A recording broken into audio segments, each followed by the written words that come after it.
Avant de commencer l'histoire, dites-nous d'où vous nous regardez en laissant un commentaire ci-dessous. Si vous aimez cette vidéo, n'oubliez pas de liker et de vous abonner. Passez une merveilleuse journée. Profitez de l'histoire, tout le monde. Manhattan, maison de vente Sotheby's, vendredi soir. La pluie d'automne tambourinait contre les grandes fenêtres tandis que l'élite new-yorkaise se réunissait pour ce qui devait être une vente aux enchères ordinaires. Des lustres en cristal diffusaient une lumière chaude sur des têtes parfaitement coiffées et des robes de créateurs, tandis que des serveurs en gants blancs circulaient silencieusement entre les rangées de chaises en velours, remplissant les coupes de champagne et proposant des canapés importés. Sophie Carter ajusta sa montre Cartier vintage, un cadeau de sa défunte grand-mère et probablement l'objet le plus cher qu'elle possédait, et vérifia ses notes une dernière fois. En tant que spécialiste indépendante de l'authentification d'œuvres d'art, elle avait bâti sa réputation sur son sérieux, sa précision et son honnêteté brutale. Ce soir, le lot comprenait plusieurs pièces qu'elle avait personnellement examinées, et elle avait signalé des préoccupations concernant l'article 47 de Sotheby's, une œuvre soi-disant impressionniste des années 1920 intitulée « Rêve de jardin ». 3 rangées devant, Ethan Brooks tripotait ses boutons de manchette en platine, ses yeux gris acier parcourant le catalogue des enchères sans vraiment le voir. À 32 ans, il avait hérité de plus d'argent que le PIB de certains petits pays, mais ce soir, il se sentait comme un imposteur dans son smoking Tom Ford parfaitement taillé. Sa mère, Eleanor Brooks, philanthrope, mondaine et entremetteuse professionnelle, était assise à ses côtés, murmurant de temps à autre les noms des filles éligibles d'amis de la famille. La fille l'anglais vient de rentrer de Paris, murmura Eleanor derrière son éventail en soie, diplôme d'histoire de l'art de la Sorbonne. Ethan répondit à peine par un grognement. Son esprit était ailleurs, précisément sur la réunion du conseil d'administration prévue pour lundi matin, où il devrait expliquer pourquoi la dernière acquisition de Brooks Enterprise avait encore échoué. L'enchérisseur, Henry Langston, un gentleman britannique distingué qui faisait circuler des millions de dollars d'œuvres d'art depuis 3 décennies, monta sur le podium avec une élégance éprouvée. « Mesdames et messieurs, bienvenue à la vente de ce soir. Nous commençons avec le lot numéro 1. Les 46 premiers lots se déroulèrent sans accroc. Peintures, sculptures et manuscrits rares changèrent de main avec l'efficacité fluide qui n'accompagne que l'argent sérieux. Sophie observait attentivement, prenant des notes mentales sur les tendances du marché et le comportement des acheteurs. Elle avait appris à lire la salle. Les hochements de tête subtils, les gestes de main presque imperceptibles, la manière dont les enchérisseurs sérieux gardaient une expression soigneusement neutre. Puis vint le lot numéro 47, Rêve de jardin, attribué à Julien Moreau, vers 1921, annonça Langston, sa voix portant le poids de l'autorité. Un magnifique exemple de travail botanique post-impressionniste, huile sur toile, 91 par 61 cm. L'enchère commence à 500 000 $. L'estomac de Sophie Senoa. Elle avait examiné cette peinture pendant 3 heures le mardi précédent, utilisant des lampes UV, des loupes et une analyse spectrale. La touche était incorrecte. Le vieillissement était artificiel. Même le cadre était une reproduction habile. Elle avait soumis ses conclusions au département d'authentification de Sotheby's, mais apparemment, ses préoccupations avaient été ignorées. L'enchère commença prudemment. 500 000 devint 600 000, puis 800 000. Sophie observait Ethan Brooks du coin de l'œil. Il était légèrement penché en avant, la mâchoire crispée par la concentration. Elle avait fait ses recherches sur lui. Qui ne l'avait pas fait? MBA de Harvard, héritier d'une fortune dans le transport maritime, et actuellement engagé dans une querelle très publique avec son conseil d'administration, qui le jugeait trop impulsif. 2 millions, lança une femme en soie émeraude depuis le premier rang. 5, contre-attaqua un gentleman aux cheveux argentés avec un accent texan. Ethan leva sa plaquette. 2 millions. Sophie sentit la sueur perler sur son front malgré la climatisation. Cela devenait incontrôlable rapidement. 5 millions, riposta la femme en soie émeraude, sans même se retourner. Le gentleman texan secoua la tête et baissa sa plaquette, trop cher pour lui. La mère d'Ethan posa une main d'avertissement sur son bras. « Chérie, peut être 5 millions, annonça Ethan, sa voix résonnant dans la salle soudain silencieuse. Sophie se leva si vite que sa chaise racla le sol en marbre avec un crissement malencontreux. Toutes les têtes à proximité se tournèrent vers elle, y compris celle d'Ethan. Pendant un instant, leurs regards se croisèrent à travers la salle bondée, et elle vit quelque chose dans ses yeux, du désespoir, peut-être, ou la détermination téméraire de quelqu'un qui n'a plus rien à perdre. L'enchérisseur s'éclaircit la gorge. 5 millions de dollars de la part du gentleman en rangée 12. Intense, 6 millions? C'est insensé, marmonna Sophie, serrant son rapport d'authentification. Elle ne pouvait pas rester assise là à regarder quelqu'un gaspiller 5 millions de dollars sur une contrefaçon. Cela allait à l'encontre de tous ses instincts professionnels.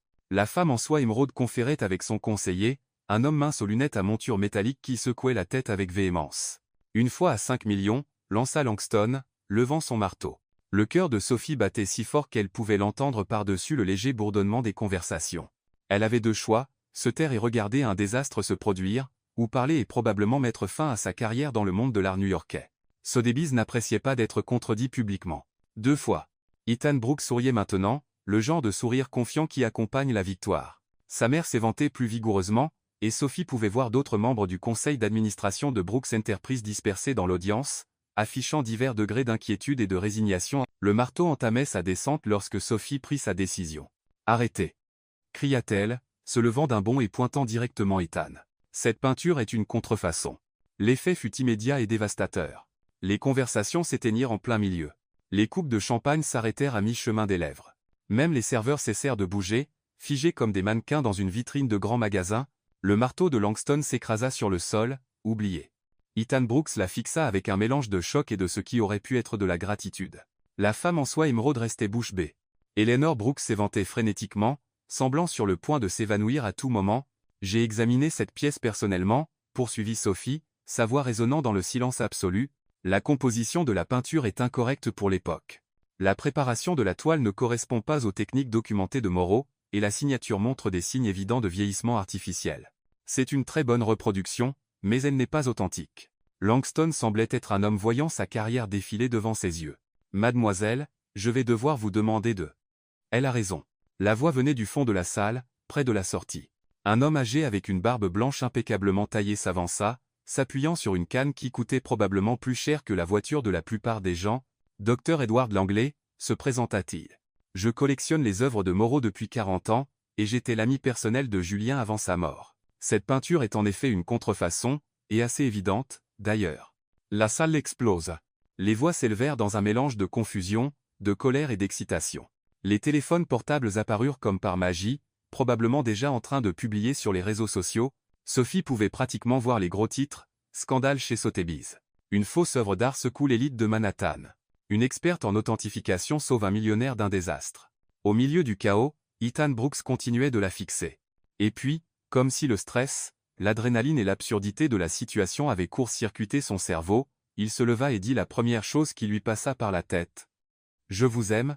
Les mots traversèrent le brouhaha comme un couteau dans du beurre. Toutes les conversations s'arrêtèrent. Chaque caméra de téléphone se tourna vers lui. Eleanor Brooks émit un petit gémissement et s'effondra contre la femme à côté d'elle. Sophie Carter, qui avait affronté des réseaux de faussaires, des maisons de vente hostiles et des collectionneurs intimidants sans ciller, sentit ses joues s'enflammer d'embarras. De toutes les réponses possibles à son intervention pour sauver quelqu'un d'un désastre financier, « Je vous aime » n'était définitivement pas sur sa liste de résultats attendus. « Vous ne connaissez même pas mon nom », parvint-elle à dire, sa voix plus faible qu'elle ne l'aurait voulu. « Sophie Carter », répondit immédiatement Ethan. « Vous avez obtenu votre diplôme summa cum laude à NYU, avec des diplômes en histoire de l'art et en chimie. Vous avez travaillé pour le May, le Whitney, et la Frick Collection. Vous avez autrefois démasqué une galerie entière de faux, Picasso Sasso. Vous buvez votre café glacé même en hiver. Vous avez un chat nommé Renoir, et vous êtes probablement la personne la plus honnête dans toute cette salle. » Le silence qui suivit était assourdissant. Sophie cligna des yeux. « Comment savez-vous tout cela ? Pourquoi savez-vous tout cela ?» L'expression confiante d'Ethan vacilla. « Parce que j'essaie de trouver le courage de vous inviter à sortir depuis 6 mois, et j'ai être fait quelques recherches. Être trop de recherches. Définitivement trop de recherches. » Eleanor Brooks choisit ce moment pour s'évanouir complètement, glissant gracieusement de sa chaise sur le sol en marbre avec un léger bruit sourd qui parvint à rester élégant, même dans l'inconscience. Sophie regarda le chaos autour d'elle. La mondaine évanouie, l'enchérisseur bégayant, la salle pleine de l'élite de Manhattan la fixant avec des expressions allant de l'amusement aux délices scandalisées, et murmura la seule chose qui semblait appropriée pour la situation. « Eh bien, zut alors. Samedi matin, divers endroits. » Sophie Carter se réveilla au son de son téléphone, vibrant comme une guêpe en colère contre sa table de nuit. Sans ouvrir les yeux, elle tendit la main et l'attrapa, plissant les yeux sur l'écran à travers une vision brouillée par le sommeil. 47 appels manqués, 63 messages textes, et sa boîte de réception affichait 127 courriels non lus. « Renoir », gémit-elle au chat tigré orange perché sur le rebord de sa fenêtre. « Je crois qu'on est célèbre, et pas du bon genre de célébrité. » Le chat agita sa queue avec dédain et retourna observer les pigeons sur l'escalier de secours à l'extérieur de son petit studio. L'appartement de Sophie était un chaos organisé, des livres d'art empilés partout, du matériel d'authentification occupant la moitié de sa table de cuisine, et des reproductions de peintures célèbres couvrant chaque espace mural disponible. Ce n'était pas grand-chose, mais c'était à elle, et le loyer était presque gérable si elle mangeait des ramen 3 soirs par semaine. Elle parcourut ses messages avec une horreur croissante. Sophie, Channel 7 News veut une interview. Claire, sa seule amie dans le monde de l'art. Rappelle-moi immédiatement. Daniel Henley, son client occasionnel du Whitney. As-tu vraiment sauvé Ethan Brooks d'acheter une fausse peinture? Olivia, sa colocataire d'université, le Post veut faire un article sur toi, numéro inconnu. Les actions de Brooks Enterprises sont en hausse de 12% ce matin, un autre numéro inconnu. Et puis il y avait ceux qui lui donnaient des frissons. Nous devons parler, lundi, 9 heures précises. Margaret Ashwood, directrice de l'authentification, Sotheby's. Vos services ne seront plus requis. Edward Mills, collectionneur privé qui avait été un client régulier. Déçu par votre comportement non professionnel. Dr Elizabeth Thornton, chef de département, Christie's. Sophie gémit et enfouit son visage dans son oreiller. Elle avait sauvé un homme de perdre 5 millions de dollars sur une fausse peinture, et pourtant, elle était la méchante de l'histoire. Le monde de l'art était notoirement fermé et impitoyable. Contredire publiquement Sotheby's, c'était comme gifler le pape à la messe de Pâques. Son téléphone sonna à nouveau. Cette fois, c'était sa mère. Sophie Catherine Carter, dit la voix familière depuis Sacramento, ton père vient de te voir aux infos du matin, pointant un homme et criant à propos d'une fraude artistique. Es-tu dans une sorte de problème? Salut, maman. Non, je ne suis pas en problème. J'ai juste fait mon travail. En quelque sorte. Eh bien, ils disent que tu as embarrassé des gens très importants, et que ce garçon Brooks a déclaré son amour pour toi devant tout le monde. Chérie, y a-t-il quelque chose que tu ne nous as pas dit? Sophie s'assit, passant sa main libre dans ses cheveux bruns en désordre. Crois-moi, maman. Je n'avais aucune idée qu'il savait qui j'étais avant hier soir. C'était complètement insensé. Il est très beau, dit sa mère d'un ton songeur. Ton père l'a cherché sur Internet. Il dit qu'il vaut environ 2 milliards de dollars. Maman, je dis juste, ma chère. Tuesday has 31 ans. Tu travailles trop, et tu n'as ramené personne à la maison pour Noël depuis 3 ans. Être que l'univers te dit quelque chose. L'univers me dit de trouver une nouvelle carrière, marmonna Sophie, parcourant d'autres courriels furieux. Je crois que je viens de détruire ma réputation professionnelle. Pendant ce temps, de l'autre côté de la ville, dans un penthouse donnant sur Central Park, Ethan Brooks vivait sa propre crise post-événement. Il était assis à son îlot de cuisine, une dalle de marbre qui coûtait plus cher que la voiture de la plupart des gens, fixant l'écran de son ordinateur portable et 3 journaux différents, tous affichant des variations du même titre. La déclaration d'amour publique d'un milliardaire secoue une vente aux enchères à Manhattan. Le New York Post avait opté pour cœur en vente au-dessus d'une photo de lui ressemblant à un cerf pris dans les phares.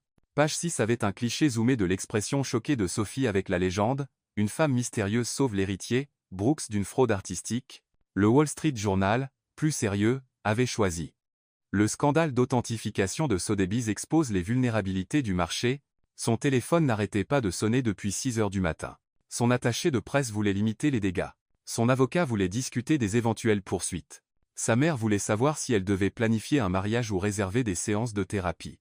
Et le pire, son conseil d'administration voulait une réunion d'urgence pour discuter de son comportement de plus en plus erratique. Lily, la jeune sœur d'Ethan, entra dans la cuisine en pantalon de yoga et un pull oversized, ses cheveux blonds en chignon désordonné. À 28 ans, elle était la rebelle de la famille Brooks, avocate en droit environnemental, conduisant une hybride et faisant du bénévolat dans des refuges pour animaux le week-end. Eh bien, dit-elle, attrapant une pomme dans le bol de fruits et sautant sur le comptoir à côté de lui. Mon grand frère a enfin fait quelque chose d'intéressant. Raconte-moi tout. Il n'y a rien à raconter. J'ai eu un moment d'égarement et j'ai dit quelque chose d'incroyablement stupide devant 200 personnes. Tu as dit à une parfaite étrangère que tu l'aimais après qu'elle t'a sauvé d'acheter une fausse peinture pour 5 millions de dollars, dit Lily, croquant dans sa pomme. Ce n'est pas un moment d'égarement, Ethan. C'est une comédie romantique. Ethan gémit et posa sa tête dans ses mains. Le conseil va me crucifier. Ils pensent déjà que je suis trop impulsif pour diriger l'entreprise. Ça va juste prouver qu'ils ont raison. Être qu'ils ont raison, dit Lily doucement. Quand as-tu fait quelque chose pour la dernière fois parce que tu le voulais, et non parce que c'était attendu de toi? Avant qu'Ethan ne puisse répondre, sa gouvernante, Madame Liu, frappa au cadre de la porte de la cuisine. Monsieur Brooks, il y a des reporters devant l'immeuble, et votre mère a appelé. Elle est en route. Parfait, marmonna Ethan. Aussi, continua Madame Liu avec un petit sourire, il y a une livraison pour vous. Des fleurs, je pense. Lily haussa un sourcil. Des fleurs de Sophie?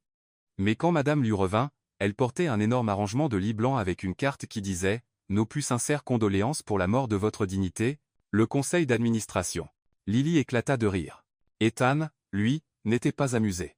Je dois arranger ça, dit-il, se levant et faisant les 100 pas jusqu'à la fenêtre. Je dois m'excuser auprès de Sophie Carter pour l'avoir entraînée dans ce désastre, et je dois trouver comment convaincre mon conseil que je ne perds pas complètement la tête. Perds-tu la tête? Demanda Lily, le regardant arpenter la pièce. Ethan s'arrêta et considéra la question sérieusement. Je ne sais pas. Peut-être. Tout ce que je sais, c'est que quand je l'ai vu se lever dans cette salle et risquer sa carrière pour m'empêcher de faire une énorme erreur, Lily, elle ne me connaissait même pas, et elle était prête à torpiller sa propre réputation professionnelle pour faire ce qui était juste. Quand est-ce que quelqu'un a fait quelque chose comme ça pour toi pour la dernière fois? Jamais, admit Lily. Alors, que vas-tu faire? Ethan regarda Central Park, où des joggeurs matinaux faisaient le tour du réservoir. Quelque part là-dehors, Sophie Carter faisait probablement face à sa propre crise à cause de sa déclaration impulsive. Je vais la trouver, dit-il doucement. Et je vais m'excuser, puis je vais trouver comment arranger les choses. Son téléphone vibra avec un nouvel appel. Cette fois, c'était son assistant. Monsieur Brooks, j'ai des nouvelles intéressantes. Sophie Carter a refusé des demandes d'interview de CNN, Good Morning America et 60 minutes. Son agent dit qu'elle n'est pas intéressée à capitaliser sur la situation. Ethan sentit quelque chose bouger dans sa poitrine. Dans une ville où les gens vendraient les bijoux de leur grand-mère pour 15 minutes de gloire, Sophie Carter refusait des opportunités médiatiques majeures. Elle était vraiment aussi honnête qu'il le pensait.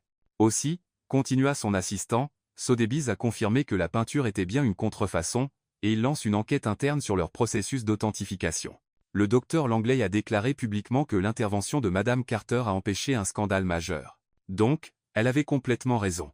Oui, monsieur. Et monsieur, encore une chose. J'ai creusé dans le passé de Madame Carter comme vous me l'avez demandé. Elle n'est pas seulement honnête, elle est fauchée. Elle a refusé un emploi très lucratif dans une maison de vente privée l'année dernière. Parce qu'il voulait qu'elle soit moins rigoureuse dans ses authentifications, Ethan ferma les yeux. Sophie Carter avait tout risqué pour le sauver de sa propre stupidité. Et maintenant, elle payait probablement le prix de son intégrité. Annulez mes rendez-vous du matin, dit-il à son assistant. J'ai quelqu'un à voir. Lily Sorrett. Maintenant, ça devient intéressant. Et Lily, ajouta Ethan, se dirigeant vers sa chambre pour s'habiller, si maman demande où je suis allé, dis-lui que je suis mon cœur. Elle détestera ça, mais au moins elle comprendra. En fermant la porte de sa chambre, Ethan pouvait entendre sa sœur rire et composer un numéro, probablement pour partager la dernière péripétie de ce qu'elle appelait le désastre de comédie romantique d'Ethan. Mais pour la première fois depuis des mois, Ethan avait l'impression de faire quelque chose de bien. Maintenant, il devait juste trouver comment convaincre Sophie Carter de ne pas lui claquer la porte au nez. Samedi après-midi, appartement de Sophie. Sophie était en train de stresser en mangeant des restes de nourriture taillés directement dans la boîte tout en cherchant des opportunités d'emploi à Portland, loin du monde artistique impitoyable de New York, quand quelqu'un frappa à sa porte. Pas le tapotement doux de sa voisine âgée, Madame Fernandez, ni le coup rythmique du livreur du bodega en bas. C'était un coup confiant, déterminé, qui semblait étrangement coûteux. Elle jeta un œil par le Judas et faillit s'étouffer avec son pas de taille. Ethan Brooks se tenait dans son couloir, incroyablement beau en jean sombre et un pull bleu marine qui coûtait probablement plus cher que son loyer mensuel. Il tenait ce qui semblait être du café et un sac en papier blanc, et, plus surprenant encore, il semblait nerveux. Sophie balaya son appartement du regard avec horreur. Des livres d'art étaient éparpillés sur toutes les surfaces. Son matériel d'authentification était étalé sur la table de la cuisine comme une scène de crime scientifique, et elle portait son genre le plus usé et un sweatshirt de l'université de Columbia avec un trou au coude gauche. Ses cheveux étaient en queue de cheval désordonnée, retenus par ce qui pourrait être un pinceau. Elle envisagea de prétendre qu'elle n'était pas là, mais Renoir choisit ce moment pour miauler bruyamment et gratter la porte, apparemment curieux de leur visiteur. Ethan frappa à nouveau. « Sophie, je sais que vous êtes là. J'entends votre chat, et je vous ai vu regarder par le Judas. Comment savez-vous où j'habite » cria-t-elle à travers la porte, sans bouger pour l'ouvrir. « Votre adresse est dans l'annuaire professionnel. Et avant que vous ne demandiez, je n'ai pas amené de reporter, de photographe ou qui que ce soit d'autre. C'est juste moi. Et du café. J'ai apporté du café. » Sophie ferma les yeux et compta jusqu'à 10, puis 20, puis 30. Mais Ethan Brooks était apparemment patient, car il attendait simplement. Finalement, contre son meilleur jugement, elle ouvrit la porte, mais laissa la chaîne de sécurité en place, créant un espace juste assez large pour le fusiller du regard. « Monsieur Brooks, dit-elle formellement, c'est inattendu. Ethan, corrigea-t-il doucement, et je sais que c'est probablement la dernière chose que vous voulez gérer en ce moment, mais j'avais besoin de m'excuser, de vous remercier et de m'assurer que vous allez bien. Sophie étudia son visage à travers l'entrebâillement.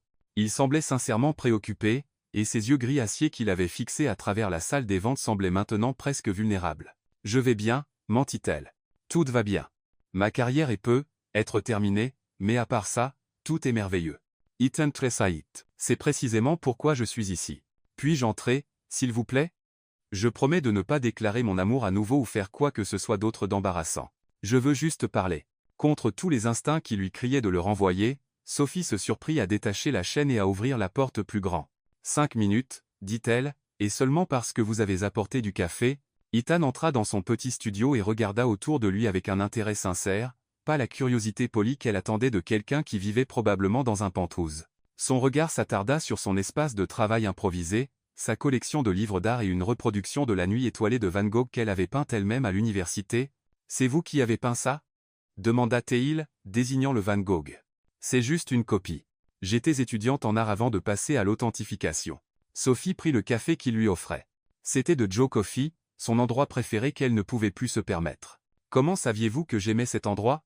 Ethan eut la décence de sembler embarrassé. « J'ai être observé vos habitudes en matière de café pendant les 3 mois où j'ai essayé de trouver le courage de me présenter à divers événements de galerie. » 3 mois? Sophie le fixa. « Vous avez dit 6 mois hier soir. 6 mois à vous remarquer. 3 mois à essayer activement de vous approcher et à me dégonfler à chaque fois. » Ethan passa une main dans ses cheveux sombres, les faisant légèrement se dresser. « Je ne suis généralement pas aussi pathétique dans les réunions d'affaires. Je suis en fait assez confiant. » Malgré tout, Sophie sentit le coin de sa bouche frémir. « Qu'est-ce qui vous a empêché de vous présenter? » Vous, dit Ethan simplement. Chaque fois que je vous voyais travailler, vous étiez si concentré, passionné, vous examiniez une pièce comme si vous résolviez un mystère, complètement absorbé par votre travail. Vous ne sembliez jamais remarquer les donateurs de galeries qui essayaient de vous amadouer ou les collectionneurs qui cherchaient à attirer votre attention. Vous vous souciez uniquement de l'art. C'était. Il s'arrêta, cherchant ses mots. C'était magnifique à regarder. Sophie sentit une chaleur monter dans son cou. Elle n'était pas habituée aux compliments, surtout pas de la part de milliardaires debout dans son appartement en désordre. « Monsieur Brooks Ethan, vous n'êtes pas venu ici juste pour me dire que vous m'avez suivi pendant 6 mois, n'est-ce pas ?» Ethan rit, un son sincère qui transforma tout son visage. « Quand vous le dites comme ça semble plutôt effrayant. Non, je suis venu ici parce que ce qui s'est passé hier soir était de ma faute, et je voulais réparer ça. » Il fouilla dans le sac en papier blanc, et en sortit ce qui semblait être un dossier. « C'est un contrat. » La tasse de café de Sophie s'arrêta à mi-chemin de ses lèvres. « Un quoi ?»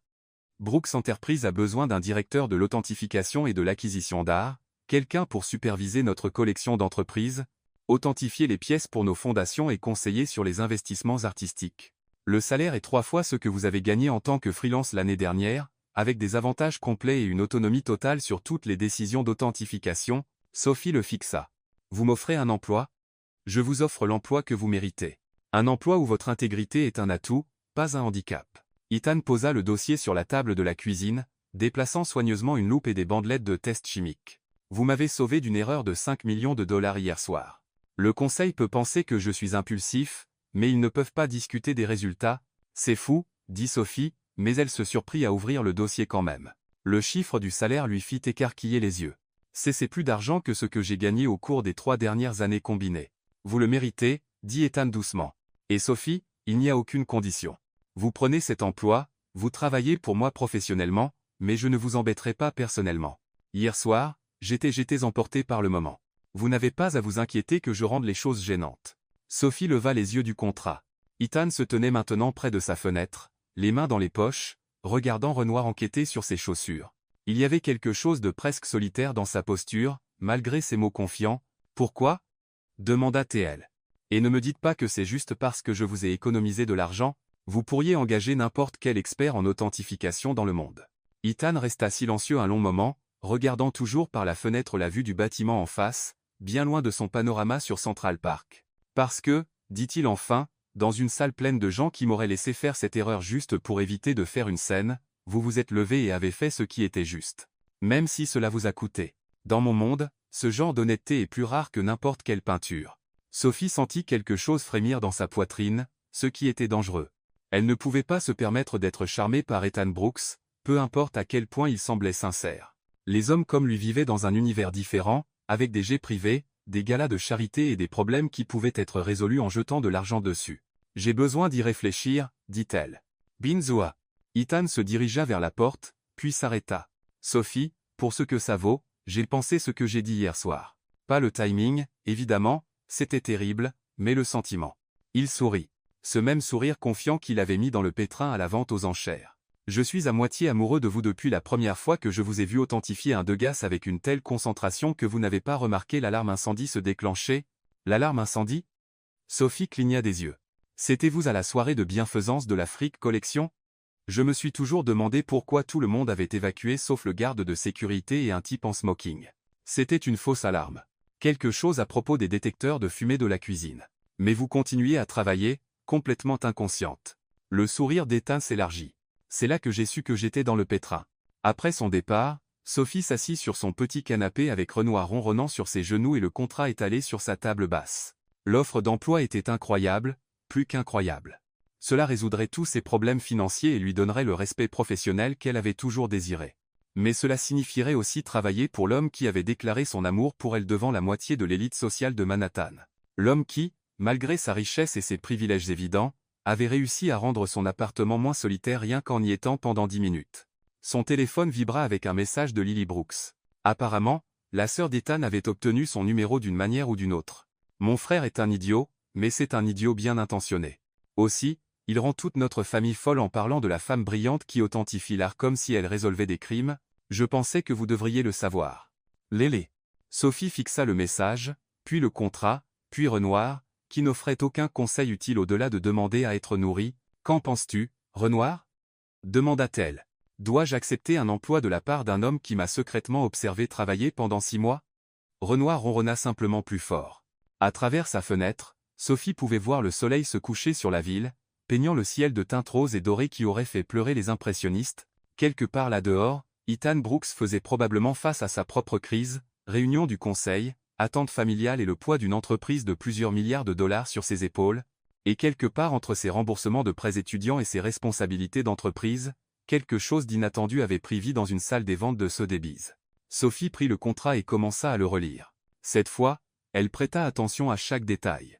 Parce qu'Ethan Brooks pouvait être impulsif, privilégié et totalement hors de sa portée, mais il avait aussi raison sur une chose, dans son monde à elle, l'honnêteté était tout.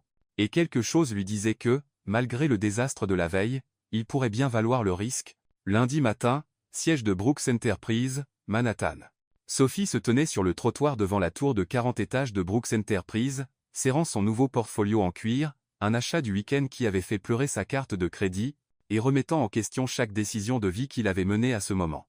Le bâtiment s'élevait vers le ciel comme un monument au capitalisme, tout en verre et en acier, exudant un pouvoir d'entreprise intimidant. Les hommes et femmes d'affaires en costumes coûteux circulaient autour d'elle comme une rivière d'ambition, chacun semblant savoir exactement où était sa place. Elle n'était pas à sa place ici. Après 48 heures de liste interminable de pour et de contre et une longue conversation téléphonique avec ses parents. Accepte l'emploi, ma chérie. Tu pourras gérer la partie romantique plus tard. Sophie avait signé le contrat à 23h47 dimanche soir. Maintenant, debout dans l'ombre de l'empire d'entreprise des temps, elle avait de sérieux doutes. Son téléphone vibra avec un message de Claire, son amie du monde de l'art. Je t'ai vu sur page 6 ce matin. L'experte en art mystérieuse rejoint Brooks Enterprise. Comment te sens-tu d'être la nouvelle recrue la plus discutée de Manhattan? Sophie, gémit. Elle avait expressément demandé à l'attaché de presse d'Ethan apparemment, elle avait un attaché de presse maintenant, ce qui était terrifiant de garder l'annonce discrète. Clairement, discrète signifiait des choses différentes pour différentes personnes. Prenant une profonde inspiration qui sentait les gaz d'échappement et l'ambition, Sophie poussa les portes tournantes pour entrer dans le hall en marbre et acajou. La réceptionniste, une femme polie qui semblait tout droit sortie d'un magazine de mode, sourit avec une chaleur professionnelle qui venait probablement d'une formation approfondie. Vous devez être Mademoiselle Carter, dit-elle avant que Sophie ne puisse se présenter. Monsieur Brooks vous attend. Dernier étage, ascenseur exécutif. Montrez simplement votre pièce d'identité à la sécurité. Le point de contrôle de sécurité était plus rigoureux que la plupart des aéroports. Mais finalement, Sophie se retrouva seule dans un ascenseur qui montait si doucement qu'elle sentait à peine le mouvement. De la musique classique jouait doucement alors que les numéros des étages défilaient, et Sophie aperçut son reflet dans les portes en acier poli. Elle avait choisi sa tenue la plus professionnelle. Une veste bleu marine, une blouse blanche et un pantalon noir qu'elle possédait depuis l'école doctorale. Mais à côté des costumes de créateurs qu'elle avait vus dans le hall, elle avait l'impression de porter un costume de la friperie. Les portes de l'ascenseur s'ouvrirent sur une réception qui semblait appartenir à un musée. Des peintures originales ornaient les murs. Elle repéra ce qui ressemblait à une véritable étude de nénuphar de Renoir et faillit arrêter de respirer, et le mobilier était composé de pièces modernes épurées qui coûtaient probablement plus cher que des voitures. Millie Carter, une femme d'une cinquantaine d'années, s'approcha avec un sourire chaleureux et une aura d'autorité compétente. « Je suis Laura Winters, l'assistante exécutive de Monsieur Brooks. Bienvenue chez Brooks Enterprise. » Laura la guida à travers un dédale de bureaux et de salles de conférence, expliquant la structure de l'entreprise et désignant divers départements. Sophie apprit que Brooks Enterprise était plus qu'une simple compagnie de transport maritime. Ils avaient des divisions dans l'immobilier, les technologies d'énergie renouvelable et, plus pertinent pour son nouveau poste, une branche philanthropique importante qui incluait plusieurs fondations d'art. La collection d'art de l'entreprise est hébergée aux étages 37 à 39, expliqua Laura alors qu'elle marchait. Le père de M. Brooks a commencé à collectionner dans les années 1980, et elle s'est considérablement développée depuis. Vous aurez votre propre laboratoire d'authentification au 38 étages et une équipe de 3 assistants de recherche. Sophie faillit trébucher. Une équipe? Bien sûr. M. Brooks ne vous l'a pas mentionné? Vous superviserez l'authentification de toutes les nouvelles acquisitions, gérez la collection existante et conseillerez sur les pièces envisagées pour des dons ou des ventes. C'est une opération assez importante. Elles s'arrêtèrent devant une porte avec une plaque en laiton indiquant « Sophie Carter, directrice de l'authentification et de l'acquisition d'art ». Sophie fixa la plaque pendant un long moment, se sentant comme si elle vivait la vie de quelqu'un d'autre. Son bureau était magnifique. Des fenêtres du sol au plafond donnant sur l'Hudson, des étagères encastrées déjà remplies de références en histoire de l'art, et un bureau qui valait probablement plus que tout son revenu de l'année précédente. Mais ce qui lui coupa le souffle fut le chevalet dans le coin, équipé d'un éclairage professionnel et d'un système de grossissement. « Monsieur Brooks pensait que vous apprécieriez un espace de travail pour des examens détaillés, » dit Laura, remarquant sa réaction. Il a été très précis sur les exigences d'éclairage. Sophie passa ses doigts le long des mécanismes d'ajustement du chevalet. C'était exactement le type de configuration dont elle avait rêvé mais qu'elle n'avait jamais pu se permettre. Ethan avait clairement fait ses recherches sur ce dont elle avait besoin pour faire son travail correctement. « Une dernière chose, » dit Laura, vérifiant sa montre. « Monsieur Brooks aimerait vous voir dans son bureau à 10 heures pour votre réunion d'orientation. Cela vous laisse environ 30 minutes pour vous installer. » Après le départ de Laura, Sophie explora son nouveau domaine avec un émerveillement croissant. L'espace de laboratoire adjacent contenait des équipements dont elle n'avait fait que rêver. Machines d'analyse spectrale, caméras haute résolution, stations de tests chimiques et bibliothèques de référence que la plupart des musées enviraient. Tout était à la pointe de la technologie et clairement choisi par quelqu'un qui comprenait les exigences techniques de l'authentification d'art. À 10 heures précises, elle frappa à la porte du bureau d'Ethan. « Entrez », dit sa voix de l'intérieur. Le bureau d'Ethan était impressionnant mais étonnamment personnel.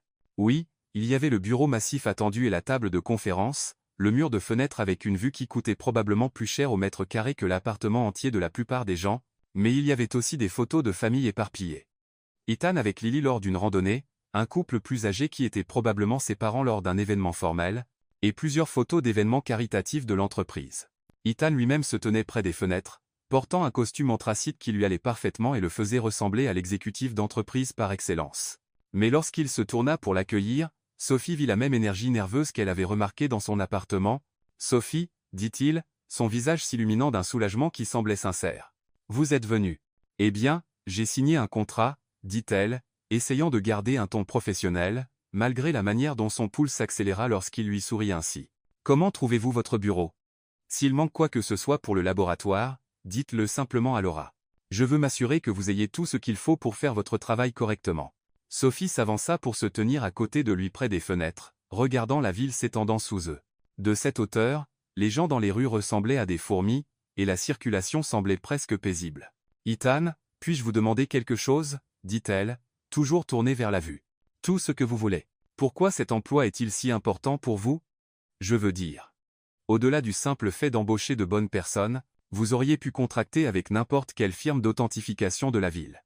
Pourquoi créer un département entier pour une seule personne? » Ethan resta silencieux un moment, et quand Sophie le regarda, elle vit qu'il étudiait son profil avec une intensité qui lui réchauffa la peau. « Savez-vous comment mon père a bâti cette entreprise? » demanda-t-il finalement.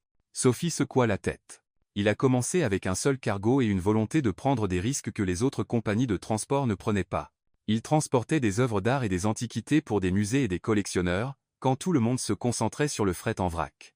Il disait que l'art était la mémoire de la civilisation, et le protéger était plus important que les marges bénéficiaires. Ethan s'approcha de son bureau et prit une photo encadrée, un homme qui ressemblait à une version plus âgée d'Ethan debout à côté d'un navire chargé d'œuvres d'art soigneusement emballées. Il est mort quand j'avais 25 ans, continua Ethan. Je venais de terminer mon MBA, et je pensais tout savoir sur la gestion d'une entreprise. Le conseil voulait que je me concentre sur les divisions rentables, le transport maritime, l'immobilier, la technologie. Il pensait que les fondations d'art étaient des bêtises sentimentales, mais vous les avez gardées. Je les ai développées parce que mon père avait raison. L'art est la mémoire de la civilisation. Et si nous ne le protégeons pas, ne l'authentifions pas correctement, ne le préservons pas pour les générations futures, à quoi sert tout cela? Il fit un geste autour du bureau, englobant tout l'empire d'entreprise qui s'étendait sous eux. Sophie sentit quelque chose bouger dans sa poitrine. Il ne s'agissait pas seulement de l'embaucher. Il s'agissait, pourrait-on, d'honorer l'héritage de son père tout en prouvant qu'il était plus qu'un riche impulsif. Le conseil pense toujours que je suis trop sentimental, dit Ethan avec un sourire ironique. Il préférait que je me concentre sur les bénéfices trimestriels et les cours des actions. Mais vendredi soir, quand vous vous êtes levé dans cette salle des ventes et avez risqué votre carrière pour empêcher une fraude, vous avez prouvé que certaines choses comptent plus que l'argent. C'est exactement le type d'intégrité dont cette entreprise a besoin. Avant que Sophie ne puisse répondre, la voix de l'assistante d'Ethan se fit entendre par l'interphone. Monsieur Brooks, la réunion du conseil commence dans 5 minutes. L'expression d'Ethan changea immédiatement, devenant plus réservée. Bien. La session d'urgence concernant mon comportement de plus en plus erratique. À cause de vendredi soir. À cause de vendredi soir, à cause de votre embauche, à cause de ce qu'ils considèrent comme ma tendance générale à suivre mes instincts plutôt que leur comité et groupe de discussion, Ethan ajusta sa cravate et prit un dossier épais sur son bureau. Il cherche une excuse pour me destituer de mon poste de PDG depuis des mois. Ma déclaration d'amour public pour une femme que je n'avais jamais officiellement rencontrée leur a juste donné les munitions dont ils avaient besoin. Sophie ressentit une pointe de culpabilité. Ethan, je suis désolé. Je n'ai jamais voulu que ne vous excusez pas, dit Ethan fermement. J'ai pensé chaque mot que j'ai dit vendredi soir. Être pas le timing, mais le sentiment. Et vous embaucher a été la décision commerciale la plus intelligente que j'ai prise depuis des mois, indépendamment de mes sentiments personnels. Il s'arrêta à la porte, la regardant avec une expression qu'elle ne pouvait pas tout à fait déchiffrer. Sophie, il y a autre chose que vous devriez savoir. Le conseil voudra vous rencontrer. Ils vont remettre en question vos qualifications, votre expérience, et probablement vos motivations pour accepter cet emploi. Certains pensent que je vous ai embauché à cause de vendredi soir, pas à cause de vos compétences professionnelles. Sophie sentit son dos se redresser. Qu'il me questionne. J'ai passé toute ma carrière à prouver que je mérite d'être dans des salles remplies de gens qui pensent que je n'y ai pas ma place. Le sourire d'Ethan était éclatant. C'est exactement ce que j'espérais que vous diriez. Après qu'Ethan fut parti pour sa réunion du conseil, Sophie passa la matinée à explorer la collection d'art de l'entreprise. Elle était impressionnante. 3 étages de pièces soigneusement sélectionnées couvrant des siècles et des styles. Elle trouva des œuvres de Picasso, Rothko et O'Keeffe aux côtés de pièces moins connues qui montraient une véritable vision curatoriale. Quelqu'un avec un goût excellent avait construit cette collection, et il était clair que ce n'était pas juste une déduction fiscale d'entreprise. Elle examinait un petit croquis qui pourrait être une étude inédite pour une célèbre peinture de Degas, lorsque son équipe de recherche arriva. Rachel Morrison était une récente docteure en histoire de l'art de Columbia, enthousiaste et perspicace. Nathan Chen avait une maîtrise en chimie et se spécialisait dans l'analyse des peintures.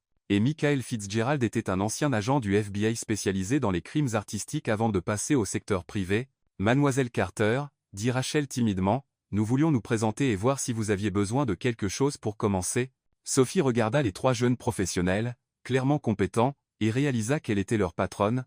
Elle était responsable de leur travail, de leur carrière, de leur développement professionnel. C'était à la fois exhilarant et terrifiant. Appelez-moi Sophie, s'il vous plaît, dit-elle. Et oui, il y a définitivement quelque chose avec quoi vous pouvez m'aider. Je veux faire un inventaire complet et une authentification de toute la collection. Tout, de la recherche de provenance à l'analyse technique. Nathan haussa un sourcil. Tout? Il y a plus de 300 pièces dans la collection. Je sais que c'est un gros projet, mais si nous voulons construire la réputation de Brooks Enterprise comme leader dans l'authentification d'art, nous devons d'abord nous assurer que notre propre maison est en ordre. Sophie afficha la base de données de la collection sur sa tablette. De plus, j'ai le sentiment que si le conseil d'Ethan cherche des raisons de remettre en question son jugement, il pourrait commencer par remettre en question sa récente recrue. Je veux m'assurer que quand ils le feront, nous ayons des données pour soutenir chaque décision que nous prenons. Ils passèrent le reste de la matinée à développer une approche systématique pour le projet d'inventaire. Sophie se sentit dynamisée par le processus collaboratif. Après des années à travailler seule, avoir une équipe avec qui échanger des idées était un luxe qu'elle n'avait pas anticipé. À midi, Laura apparut avec le déjeuner et une mise à jour. La réunion du conseil est toujours en cours. Monsieur Brooks m'a demandé de vous dire de ne pas l'attendre et qu'il vous rejoindra cet après-midi.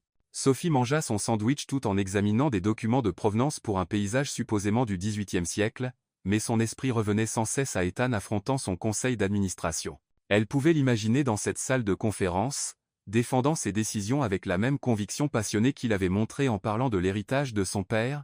Vers 14 heures, Lily Brooks apparut à la porte de Sophie, portant un jonc et un blazer qui réussissaient à être à la fois décontractés et professionnels. « J'espère que je ne vous dérange pas, » dit Lily, regardant autour du bureau avec une approbation évidente. « Je voulais vous souhaiter la bienvenue dans l'entreprise familiale et voir comment vous vous installiez. »« C'est magnifique, » dit Sophie honnêtement, bien que je ne sois toujours pas entièrement sûre d'appartenir à cet endroit.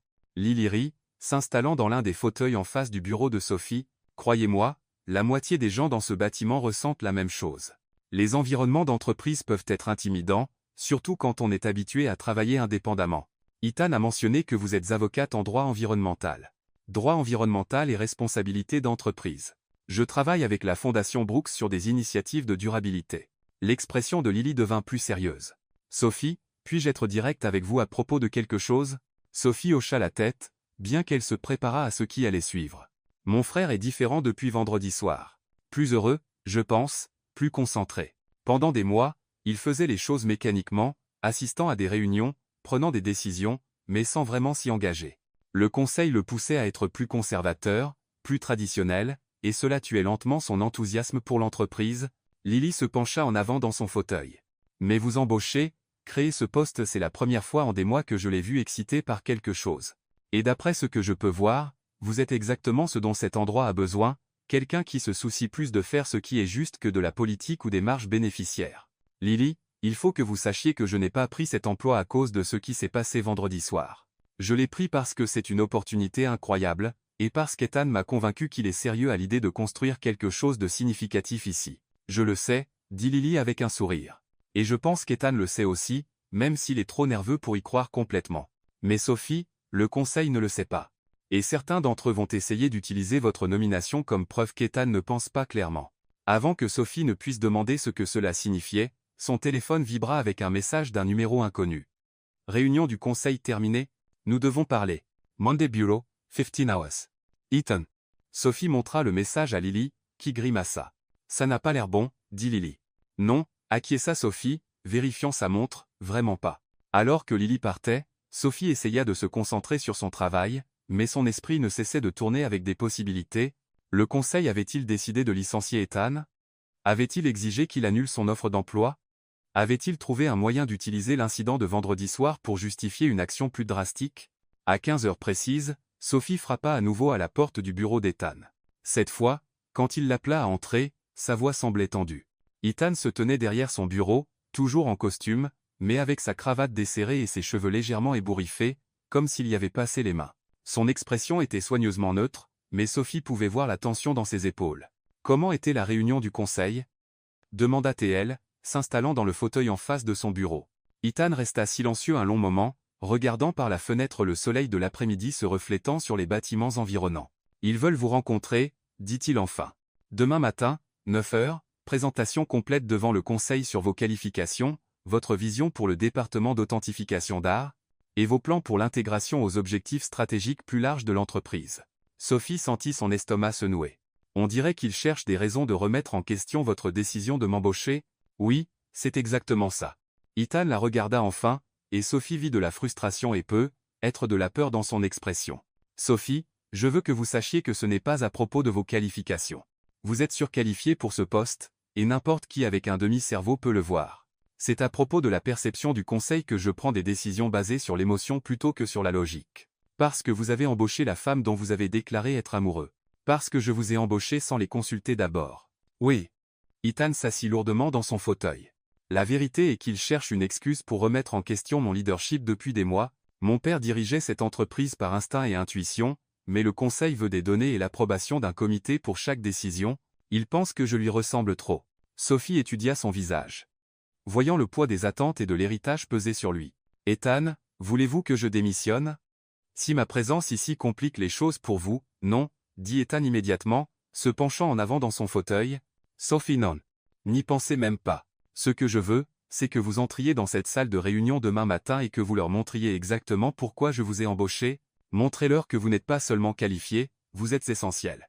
Montrez-leur que l'authentification d'art ne concerne pas seulement la prévention de la fraude. C'est préserver l'héritage culturel et construire la réputation de l'entreprise comme leader dans les pratiques commerciales éthiques. Sophie ressentit un mélange de nervosité et de détermination. Et si je ne peux pas les convaincre? Le sourire d'Ethan était ironique mais déterminé. Alors, nous chercherons tous les deux un nouvel emploi d'ici vendredi. À l'extérieur des fenêtres du bureau d'Ethan, le soleil commençait à se coucher sur Manhattan, peignant le ciel en nuances d'or et d'ambre. Quelque part dans la ville en contrebas, les gens rentraient chez eux après le travail, s'inquiétant de choses normales comme les plans pour le dîner et les activités du week-end. Mais dans la tour de 40 étages de Brooks Enterprise, Sophie Carter se préparait pour la présentation la plus importante de sa carrière, une présentation qui pourrait déterminer non seulement son avenir, mais aussi celui de l'homme qui avait tout risqué pour lui donner une chance. Alors qu'elle rassemblait ses affaires pour partir, Ethan appela son nom. Sophie, pour ce que ça vaut, je ne regrette rien de ce qui s'est passé vendredi soir. Ni la vente aux enchères, ni votre embauche, ni même la partie où je me suis complètement ridiculisé devant la moitié de Manhattan. Sophie s'arrêta à la porte de son bureau, le regardant assis derrière son immense bureau, entouré des attributs du pouvoir d'entreprise, mais paraissant étrangement plus jeune et plus vulnérable qu'un PDG milliardaire n'avait le droit de l'être. Ethan, pour ce que ça vaut, je ne le regrette pas non plus. Le sourire qu'il lui adressa valait toutes les réunions du Conseil du Monde. Mardi matin, salle de conférence exécutive de Brooks Enterprise. Sophie se tenait devant la salle de conférence à 8h45, tenant ses documents de présentation et essayant de calmer son cœur battant la chamade. À travers les portes en verre dépoli, elle pouvait voir des ombres bouger autour de l'immense table de conférence, 12 membres du conseil qui tenaient l'avenir professionnel d'Ethan entre leurs mains, et maintenant le sien également. Elle avait passé la majeure partie de la soirée précédente à se préparer avec l'aide d'une source inattendue. Lily s'était présentée à son appartement vers 10 à 9 heures avec de la nourriture chinoise à emporter et des informations privilégiées sur la personnalité, le parcours et les préoccupations potentielles de chaque membre du conseil. Hélène Ramsey est la plus dure, avait averti Lily alors qu'elles étalaient des notes de présentation sur la petite table de cuisine de Sophie. Elle est au conseil depuis la mort de papa, et elle pense qu'Ethan est trop jeune et trop émotif pour diriger l'entreprise. Elle posera les questions les plus difficiles, mais si vous la convainquez, les autres suivront. Et William Liu? Avait demandé Sophie, parcourant ses notes sur la composition du conseil. Oncle William, pas vraiment de la famille, mais le plus vieil ami de papa. Il a fondé Liu Williams Financial Group et a pratiquement enseigné à Ethan tout ce qu'il sait sur la stratégie d'entreprise. Il est juste, mais pragmatique. Montrez-lui des chiffres solides et des projections de retour sur investissement claires, et il vous soutiendra. Maintenant, debout devant la salle de conférence dans son meilleur costume noir, emprunté à Lily, qui avait apparemment la même taille et un bien meilleur goût pour les tenues professionnelles, Sophie passa en revue sa stratégie une dernière fois.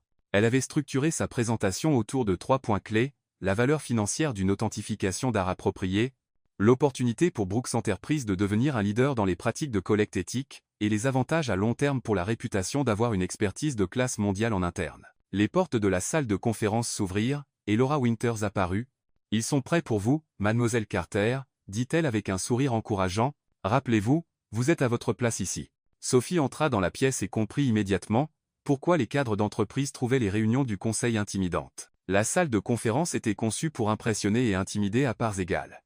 Des fenêtres du sol au plafond donnant sur Manhattan, une table en acajou poli qui pouvait probablement accueillir 20 personnes, et des chaises en cuir, qui semblaient coûter plus cher que la voiture de la plupart des gens.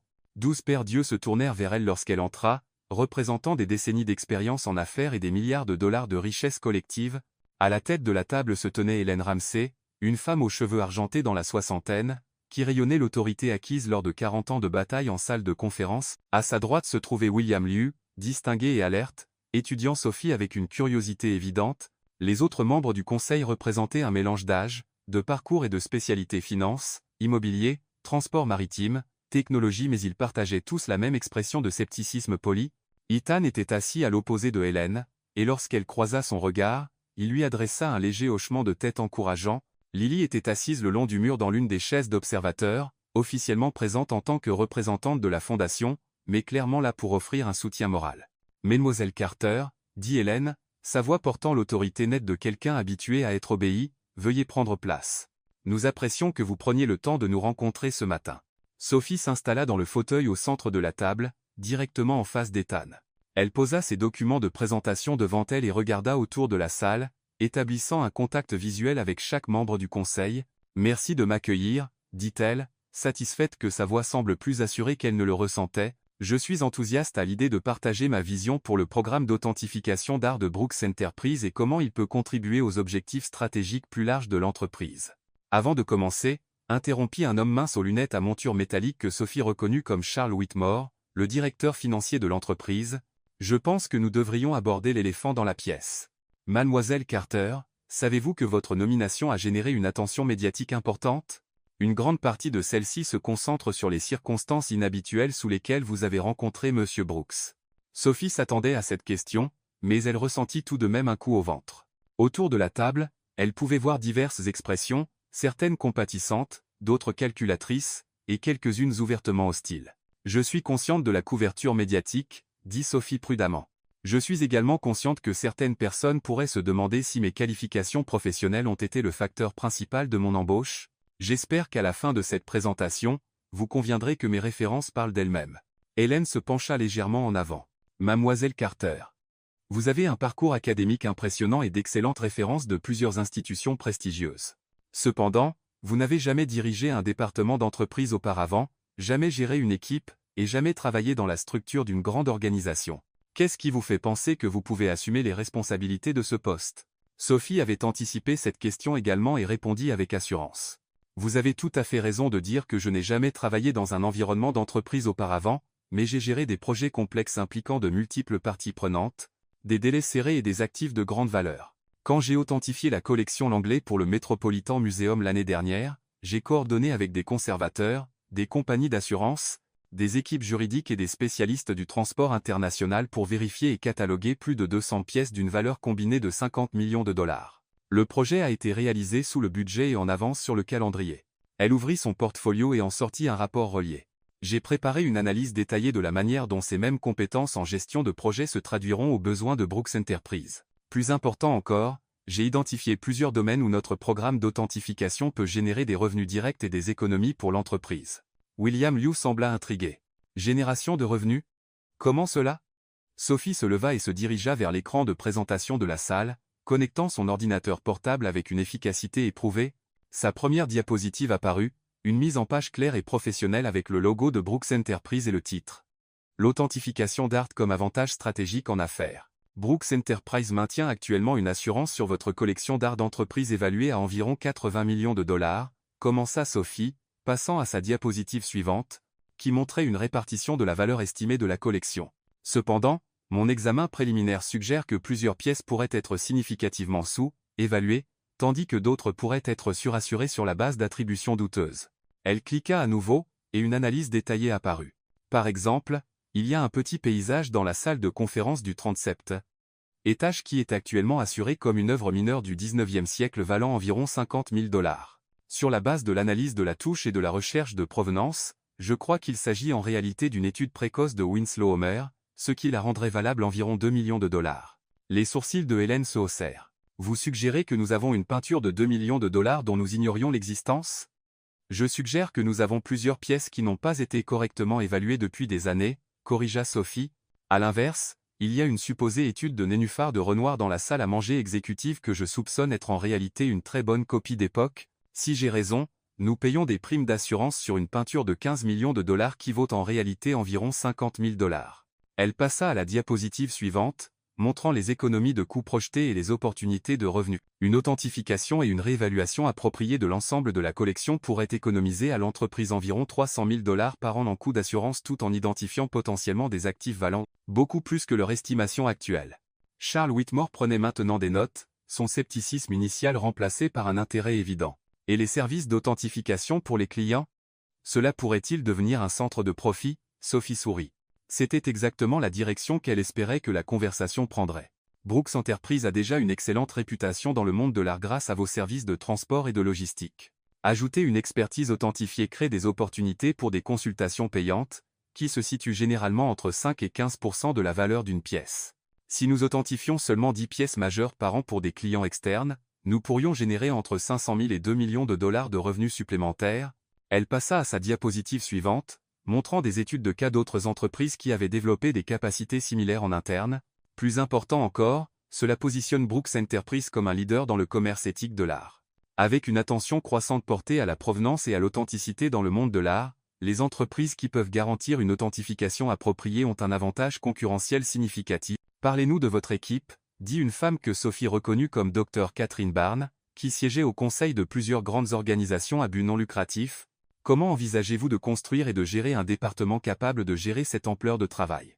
Sophie passa à une diapositive montrant son organigramme. J'ai déjà commencé à travailler avec 3 spécialistes de recherche. Rachel Morrison, qui apporte une expertise académique en histoire de l'art. Nathan Chen, qui gère l'analyse technique et la chimie des peintures. Et Michael Fitzgerald, qui se spécialise dans la recherche de provenance et a une vaste expérience dans l'investigation des crimes artistiques. Elle fit une pause, établissant un contact visuel avec plusieurs membres du conseil. Mais plus que l'expertise individuelle, nous construisons une approche collaborative qui tire parti des forces existantes de Brooks Enterprise. Nos travaux d'authentification s'intégreront avec votre équipe logistique pour un transport sécurisé, votre département juridique pour la vérification de la provenance, et votre division technologique pour l'archivage et l'analyse numérique. Hélène se renversa dans son fauteuil, étudiant Sophie avec ce qui pourrait être de l'approbation. Vous avez clairement fait vos devoirs, mademoiselle Carter, mais permettez-moi de vous poser une question plus personnelle. C'est une entreprise familiale construite sur des relations et de la confiance. Ethan a pris un risque considérable en créant ce poste et en vous embauchant.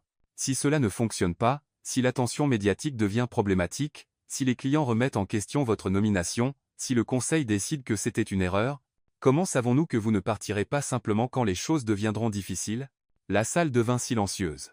Sophie pouvait sentir tous les regards sur elle, y compris celui d'Ethan. C'était le véritable test. Pas ses qualifications techniques ou son plan d'affaires, mais si elle était déterminée à aller jusqu'au bout malgré les défis. Sophie pensa à son petit studio, ses prêts étudiants, ses années de lutte pour établir sa crédibilité dans un domaine dominé par des collectionneurs fortunés et des gardiens institutionnels. Elle pensa à la vision du père d'Ethan de l'art comme mémoire de la civilisation et à l'opportunité de construire quelque chose de significatif plutôt que simplement rentable. Madame Ramsey, dit-elle enfin, j'ai grandi à Sacramento, où mon père enseignait l'histoire au lycée et ma mère travaillait comme bibliothécaire. J'ai payé mes études universitaires et doctorales, et j'ai passé les 8 dernières années à construire ma réputation, une authentification à la fois, souvent pour des clients qui payaient en retard et me traitaient comme jetable. Elle fit un geste autour de la salle de conférence. Cette opportunité travailler avec des ressources de classe mondiale, construire une équipe, contribuer à quelque chose de plus grand que des projets individuels, c'est tout ce vers quoi j'ai travaillé toute ma carrière. Vous me demandez si je partirai quand les choses deviendront difficiles? Je peux vous promettre que cela n'arrivera pas. Je n'ai pas de fonds fiduciaire sur lequel me reposer ou de connexion familiale pour ouvrir des portes. Cet emploi n'est pas juste une opportunité pour moi, c'est l'aboutissement de tout ce pour quoi j'ai travaillé. Je ne vais nulle part. Le silence qui suivit était profond.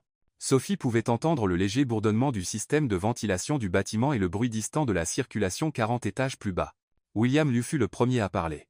Ethan, vous avez mentionné que Mademoiselle Carter vous a empêché de commettre une erreur significative lors de la vente aux enchères de Sotheby's. Pouvez-vous préciser? Ethan se redressa dans son fauteuil, et Sophie pouvait le voir passer en mode affaires. La peinture sur laquelle j'enchérissais, Rêve de jardin, soi-disant de Julien Moreau, était vendue avec une lettre d'authenticité d'un marchand respecté. La maison de vente l'avait approuvée pour la vente. Chaque expert qui l'avait examiné avait validé sa provenance. Sophie l'a identifié comme une contrefaçon en quelques minutes après l'avoir vu proposer à la vente. Comment? Demanda Dr. Barnes. Sophie répondit avant qu'Ethan ne puisse le faire. La touche était incohérente avec la technique documentée de Moreau pour cette période. La composition de la peinture incluait des pigments synthétiques qui n'étaient pas disponibles avant les années 1940, et les motifs de vieillissement étaient artificiellement induits plutôt que naturels. Plus important encore, ajouta Ethan, Sophie était prête à risquer sa réputation professionnelle pour empêcher une fraude, même si elle n'avait aucune obligation personnelle de le faire. Ce genre d'intégrité est exactement ce dont Brooks Enterprise a besoin pour ce rôle. Elle tapota son stylo contre son carnet. Mademoiselle Carter, si nous approuvons cette nomination, quel serait votre objectif principal pour la première année? 3 choses, dit Sophie sans hésiter. D'abord, compléter une authentification et une réévaluation complète de la collection d'entreprises existantes, ce qui nous donnera une base solide et générera probablement des économies immédiates. Ensuite, établir Brooks Enterprise comme un nom de confiance dans les services d'authentification, ce qui signifie établir des relations avec des musées, des galeries et des collectionneurs privés. Enfin, créer des systèmes et des protocoles qui garantissent que chaque œuvre d'art associée à cette entreprise, que ce soit dans notre collection, transportée pour des clients ou donnée par le biais des fondations, répond aux normes les plus élevées d'authenticité et de provenance éthique. Et si vous découvrez que certaines de nos possessions actuelles sont problématiques? Demanda Charles Whitmore. Des contrefaçons, des pièces avec une provenance douteuse, des œuvres qui pourraient avoir été pillées ou volées? Sophie soutint son regard directement. Alors nous les traitons de manière transparente et éthique. Nous travaillons avec les autorités compétentes pour rendre les œuvres volées à leurs propriétaires légitimes. Nous retirons les contrefaçons de la collection. Et nous utilisons chaque cas comme une opportunité pour démontrer l'engagement de Brooks Enterprises à faire ce qui est juste, même quand c'est coûteux. Lily prit la parole depuis sa chaise d'observatrice. Sophie, pouvez-vous parler de la manière dont cela s'aligne avec la mission et les valeurs de la Fondation Brooks? Sophie hocha la tête, reconnaissante pour l'opportunité d'aborder le travail philanthropique de l'entreprise. L'authentification d'art soutient directement l'objectif de la Fondation de préserver l'héritage culturel pour les générations futures. Quand nous nous assurons que les œuvres, voici la suite de la traduction en français, reprenant là où le texte précédent s'est arrêté et continuant jusqu'à la fin, en respectant les instructions de traduction précises, fidèles au texte original, avec un français naturel et adapté aux locuteurs natifs, en conservant la grammaire, les nuances émotionnelles, les signes de ponctuation, le style et l'intégralité du contenu sans omission ni modification. Données sont authentiques, nous protégeons la réputation des institutions bénéficiaires. Lorsque nous identifions et restituons des artefacts volés, nous contribuons à guérir les blessures historiques. Lorsque nous éduquons les gens sur l'authentification appropriée, nous aidons à prévenir les fraudes futures. Elle passa à sa dernière diapositive, qui montrait une chronologie pour la mise en œuvre de ces programmes proposés. Plus précisément, je propose que Brooks Enterprises établisse une bourse annuelle d'authentification, un programme qui accueillerait des chercheurs et conservateurs émergents pour travailler avec notre équipe, leur offrant une expérience pratique tout en établissant des relations avec la prochaine génération de professionnels du monde de l'art. Hélène regarda autour de la table ses collègues membres du conseil, puis revint à Sophie. Mademoiselle Carter, merci pour une présentation très complète. Nous aimerions discuter de vos propositions en privé, et nous vous donnerons une réponse d'ici la fin de la journée. Sophie rassembla ses documents, serra la main de chaque membre du conseil et se dirigea vers la porte. Alors qu'elle l'atteignait, Hélène l'appela. Mademoiselle Carter, hors micro, c'était impressionnant. Quelle que soit la décision que nous prendrons aujourd'hui, sachez que vous avez répondu à toutes les questions que j'avais concernant vos qualifications. Dans le couloir à l'extérieur de la salle de conférence, Sophie sentit ses genoux trembler de soulagement. Lily apparut à ses côtés, souriant largement. C'était incroyable, dit Lily, passant son bras sous celui de Sophie, je n'ai jamais vu quelqu'un gérer Hélène Ramsay aussi efficacement. Elle a même souri quand vous avez parlé de restituer des artefacts volés. Pensez-vous que ça s'est bien passé? Demanda Sophie, encore sous l'effet de l'adrénaline de la présentation. Je pense que vous venez de donner la meilleure présentation du conseil dans l'histoire de Brooks Enterprises, dit Lily. Allez, prenons un café pendant qu'ils délibèrent. Ethan nous rejoindra quand ils auront fini. Elles passèrent les 2 heures suivantes dans la cafétéria de l'entreprise, Lily partageant des histoires sur son enfance dans la famille Brooks et Sophie commençant peu à peu à croire qu'elle pourrait vraiment appartenir à ce monde. Vers midi, Ethan apparut, son expression indéchiffrable. Alors? Demanda Sophie, le cœur battant. Le visage d'Ethan s'illumina d'un sourire. Approbation. Unanime. Hélène a dit que c'était la présentation la plus impressionnante qu'elle ait vue en 20 ans de réunion du conseil. William veut discuter de la mise en place d'un arrangement de consultation pour sa propre collection d'art, et Charles travaille déjà sur des projections budgétaires pour le programme de bourse d'authentification. Sophie sentit des larmes de soulagement piquer ses yeux. Vraiment? Vraiment? Bienvenue chez Brooks Enterprises, directrice Carter, pour de vrai cette fois. Lily poussa un cri de joie et les serra tous les deux dans ses bras. Les autres employés de la cafétéria regardèrent avec curiosité, mais Sophie s'en moquait. Elle l'avait fait. Elle s'était prouvée dans la salle de conférence et avait gagné sa place dans le monde d'Ethan par ses propres mérites. Mais alors que la main d'Ethan s'attardait sur son épaule pendant l'étreinte célébratoire de Lily, Sophie réalisa que la partie la plus difficile pourrait encore être devant elle. Parce que maintenant que les questions professionnelles étaient réglées, elle devait trouver quoi faire des questions personnelles. À commencer par le fait qu'elle tombait définitivement, complètement et probablement désespérément amoureuse de son patron. Plus tard dans l'après-midi, Sophie était dans son bureau, examinant des protocoles d'authentification, quand Ethan frappa à sa porte. « Une minute. Demandate-il. » « Toujours, dit Sophie, lui faisant signe de s'asseoir. Au lieu de cela, Ethan marcha jusqu'à ses fenêtres, regardant la skyline de Manhattan avec une expression qu'elle ne pouvait pas tout à fait déchiffrer. « Sophie, je dois vous dire quelque chose, dit-il finalement. Ce matin, avant la réunion du conseil, Hélène Romsey m'a coincé dans mon bureau. Sophie sentit son estomac se nouer. Qu'a-t-elle dit? Elle m'a demandé si j'étais amoureux de vous. Les mots restèrent suspendus entre eux comme un défi. La bouche de Sophie devint sèche. Qu'est-ce que vous lui avez répondu? Demanda-t-elle, parvenant à peine à parler. Ethan se tourna pour lui faire face, et Sophie vit quelque chose de brut et vulnérable dans son expression. Je lui ai dit la vérité, dit-il doucement. Que je tombe amoureux de vous depuis la première fois que je vous ai vu travailler. Que vendredi soir à la vente aux enchères n'était pas une impulsion passagère. C'étaient des mois d'admiration qui ont fini par déborder. Et que, peu importe ce que je ressens pour vous personnellement, vous embaucher était la décision commerciale la plus intelligente que j'ai jamais prise. Sophie le fixa, son cœur battant si fort qu'elle était sûre qu'il pouvait l'entendre. Ethan, je sais, dit-il rapidement. Je sais que ça complique tout. Je sais que nous travaillons ensemble maintenant, et qu'il y a des limites professionnelles à considérer. Je sais que ma déclaration d'amour à la vente aux enchères était probablement la chose la plus inappropriée qui soit arrivée dans l'histoire de Sotheby's. Mais Sophie, je sais aussi que je ne veux pas prétendre que je ne ressens pas ça pour vous. Sophie se leva lentement, contournant son bureau jusqu'à se tenir directement devant lui. Que me demandez-vous exactement, dit-elle. Le sourire d'Ethan était nerveux mais déterminé. Je vous demande si vous aimeriez dîner avec moi ce soir.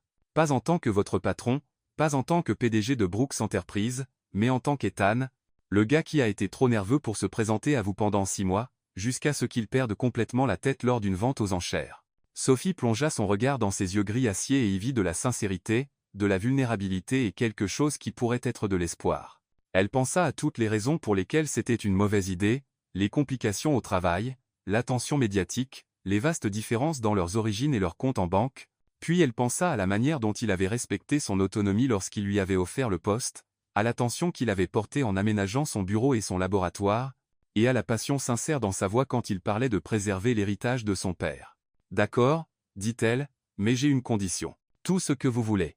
Plus de déclarations d'amour publiques avant au moins le 3e rendez-vous. Je ne pense pas que mon cœur puisse supporter d'autres gros titres de page 6. Le rire d'Ethan était joyeux et soulagé. Marché conclu. Bien que je ne puisse pas promettre que je ne serai pas tenté. Alors qu'il se dirigeait vers la porte, Ethan s'arrêta et se retourna vers elle. Sophie, merci de m'avoir sauvé de cette fausse peinture, d'avoir accepté cet emploi, de me donner une chance, pour tout. Après son départ, Sophie s'assit dans son magnifique bureau, regardant la vue sur Manhattan qui faisait maintenant partie de sa vie quotidienne, et s'émerveilla de la manière dont son monde avait complètement changé en l'espace de 5 jours. Vendredi soir, elle était une freelance en difficulté, mangeant des restes de nourriture taillis dans un studio. Maintenant, elle était la directrice de l'authentification d'art pour une entreprise de plusieurs milliards de dollars, avec une équipe, un laboratoire, et apparemment un rendez-vous avec l'un des célibataires les plus convoités de New York. Plus important encore, elle s'était prouvée à elle-même et à une salle de conférence pleine de sceptiques qu'elle avait sa place ici non pas par hasard ou par charité, mais grâce à son propre talent et à sa détermination. Son téléphone vibra avec un message de sa mère. « J'ai vu les nouvelles sur ta présentation au conseil en ligne, papa et moi sommes si fiers de toi. Aussi, vas-tu ramener ce garçon Brooks à la maison pour Thanksgiving ?» Sophie éclata de rire. Certaines choses ne changeaient jamais, peu importe à quel point votre vie se transformait du jour au lendemain. Mais en regardant autour de son bureau, le matériel d'authentification qui l'aiderait à préserver la mémoire de la civilisation, les membres de l'équipe qui respectaient son expertise, et la fenêtre qui montrait un avenir plein de possibilités qu'elle n'avait jamais osé imaginer, Sophie réalisa que le changement n'était pas quelque chose à craindre. Parfois, si vous aviez beaucoup de chance, le changement était exactement ce dont vous aviez besoin. 3 mois plus tard, divers lieux à Manhattan. Sophie Carter s'était habituée à beaucoup de choses au cours des 3 mois depuis qu'elle avait commencé à travailler chez Brooks Enterprises. Elle s'était acclimatée à sa routine matinale de prendre l'ascenseur jusqu'au 40e étage tout en sirotant un café qui ne venait pas d'un bodega. Elle s'était adaptée à avoir une équipe de chercheurs qui écoutaient réellement ses idées et les mettaient en œuvre avec enthousiasme. Elle avait même appris à naviguer dans les dynamiques sociales complexes de la vie en entreprise, où un commentaire anodin dans l'ascenseur pouvait influencer les décisions budgétaires, et où les invitations à déjeuner étaient souvent une stratégie politique déguisée en amitié. Ce à quoi elle ne s'était pas habituée, c'était d'être amoureuse d'Ethan Brooks. Pas qu'elle l'ait admis à voix haute, pas à Lily, qui posait des questions indiscrètes lors de leur café hebdomadaire. Pas à ses parents, qui appelait tous les dimanches pour avoir des nouvelles de son jeune homme. Et certainement pas à Ethan lui-même, qui avait été le parfait gentleman pendant 3 mois de rendez-vous soigneusement planifiés, évitant les paparazzi tout en étant incroyablement romantique. Leur premier rendez-vous officiel avait été un dîner dans un petit restaurant italien dans le village qu'Ethan avait entièrement réservé juste pour qu'ils puissent manger des linguines et parler d'histoire de l'art sans photographe. Cachés derrière des plantes en pot. Leur deuxième rendez-vous avait été une visite privée de la Frick Collection après les heures d'ouverture, où Ethan avait organisé un accès au dossier d'authentification de plusieurs pièces célèbres tout en partageant une bouteille de vin qui coûtait probablement plus cher que l'ancien loyer mensuel de Sophie. À leur septième rendez-vous, un vol en hélicoptère au-dessus de Manhattan qui s'était terminé par un pique-nique à Central Park, Sophie avait réalisé qu'elle était dans de sérieux problèmes. Ethan Brooks n'était pas seulement beau, riche et charmant. Il était sincèrement gentil, intellectuellement curieux et passionné par des choses qui comptaient. Il se souvenait de sa commande de café préférée, posait des questions pertinentes sur son travail, et réussissait d'une manière ou d'une autre à la faire, se sentir comme la personne la plus intéressante dans toutes les pièces où ils entraient ensemble. Le problème était que leur relation existait dans une bulle soigneusement construite. Au travail, ils maintenaient des limites professionnelles strictes. Ethan était Monsieur Brooks, elle était directrice Carter, et leurs interactions se limitaient aux rapports d'authentification, aux réunions budgétaires et aux sessions occasionnelles de planification stratégique. En dehors du travail, ils allaient dans des endroits où l'intimité était garantie et l'attention médiatique minime. Ils avaient réussi à garder leur relation hors des tabloïds pendant 3 mois, mais Sophie commençait à sentir que leur conte de fées ne pouvait pas durer éternellement. La bulle éclata un mardi matin de décembre lorsque Hélène Ramsey frappa à la porte du bureau de Sophie avec une expression qui signifiait affaire. « Sophie » dit Hélène, s'installant dans le fauteuil en face de son bureau avec l'autorité de quelqu'un qui prenait des décisions exécutives depuis avant la naissance de Sophie, « nous devons parler ». Sophie enregistra le rapport d'authentification sur lequel elle travaillait et accorda toute son attention à Hélène. Au cours des 3 mois depuis la présentation au conseil, elle et Hélène avaient développé un respect mutuel basé sur un perfectionnisme partagé et une appréciation pour la communication directe. Hélène était devenue une sorte de mentor, offrant des conseils sur la politique d'entreprise et partageant des histoires sur les débuts de Brooks Enterprise. « Qu'est-ce qui vous préoccupe ?» demanda Sophie. « Le gala annuel de Brooks Enterprise, » dit Hélène, sortant sa tablette et faisant défiler ce qui semblait être des plans de table et des listes d'invités. « C'est dans 3 semaines, et ce sera l'événement d'entreprise le plus important de l'année, 500 invités, y compris tous les grands collectionneurs de la côte Est, des représentants d'une douzaine de musées, et assez de couverture médiatique pour faire passer le gala du mai pour un dîner privé. » Sophie avait entendu parler du gala. C'était l'événement philanthropique emblématique de Brooks Enterprise, collectant des fonds pour l'éducation artistique et les programmes de préservation culturelle. Cette année, il se tenait au Metropolitan Museum of Art, avec la collection d'art de l'entreprise servant de toile de fond pour ce qui était essentiellement une célébration de tout ce que le père d'Ethan avait construit. Sala incroyable dit Sophie. L'équipe a travaillé sur des affichages d'authentification spéciaux pour certaines des pièces mises en avant. « Oui, j'ai vu les plans préliminaires, et ils sont excellents, » dit Hélène, se penchant légèrement en avant. « Sophie, je vais vous poser une question, et je veux que vous répondiez honnêtement. Prévoyez-vous d'assister au gala avec Ethan ?» Sophie sentit une chaleur monter dans son cou. Elle et Ethan avaient discuté du gala, mais ils n'avaient pas pris de décision officielle concernant une apparition ensemble. L'événement marquerait leur première apparition publique en tant que couple, ce qui semblait être une ligne qu'ils ne pourraient pas retraverser. « Nous n'avons pas encore décidé, » dit Sophie prudemment.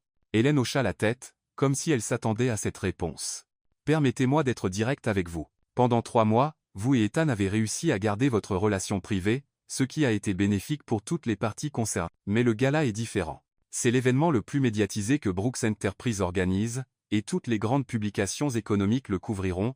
Si vous y assistez ensemble, votre relation devient publique. Si vous n'y assistez pas ensemble, les gens spéculeront sur pourquoi la nouvelle directrice de l'authentification d'art de l'entreprise n'accompagne pas le PDG à un événement axé sur l'art. » Sophie comprit immédiatement le problème. « Donc, dans tous les cas, notre relation devient une histoire. » Exactement. Ce qui m'amène à ma véritable préoccupation. L'expression de Hélène s'adoucit légèrement. « Sophie, vous avez dépassé toutes les attentes que nous avions lorsqu'Ethan vous a embauché. Le programme d'authentification génère des revenus au-delà des projections.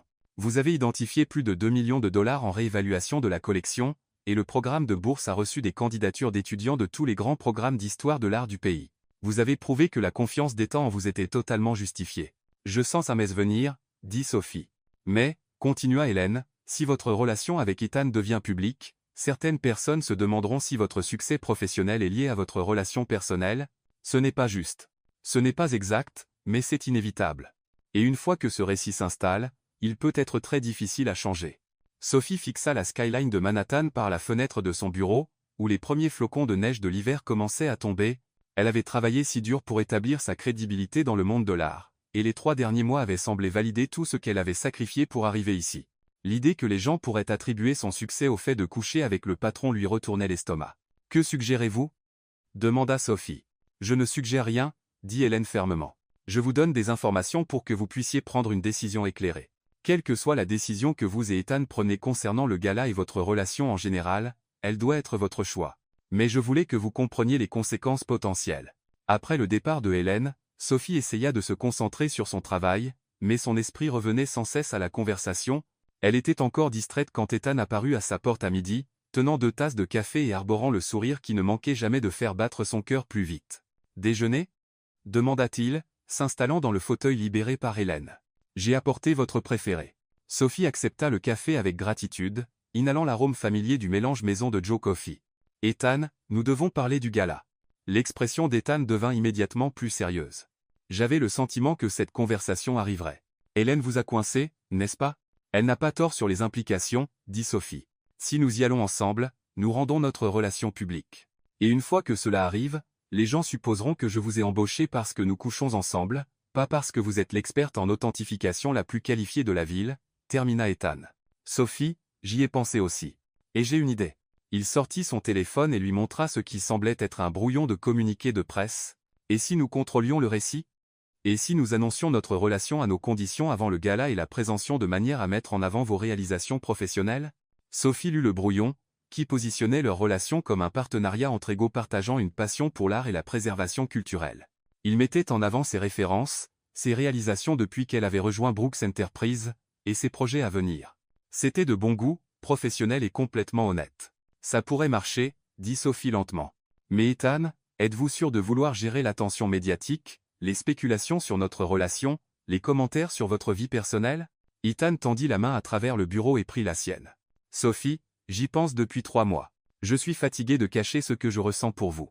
Je suis fatigué de prétendre que nous sommes juste des collègues quand vous êtes la meilleure partie de ma journée. Je suis fatigué de nous faufiler comme si nous faisions quelque chose de mal alors que ce que nous avons est la chose la plus juste dans ma vie. Sophie sentit son cœur s'emballer devant la sincérité dans sa voix. Et si ça affecte votre travail ? Le conseil ? La réputation de l'entreprise ? Alors nous gérons ça, dit Ethan simplement, ensemble. Sophie, je vous aime.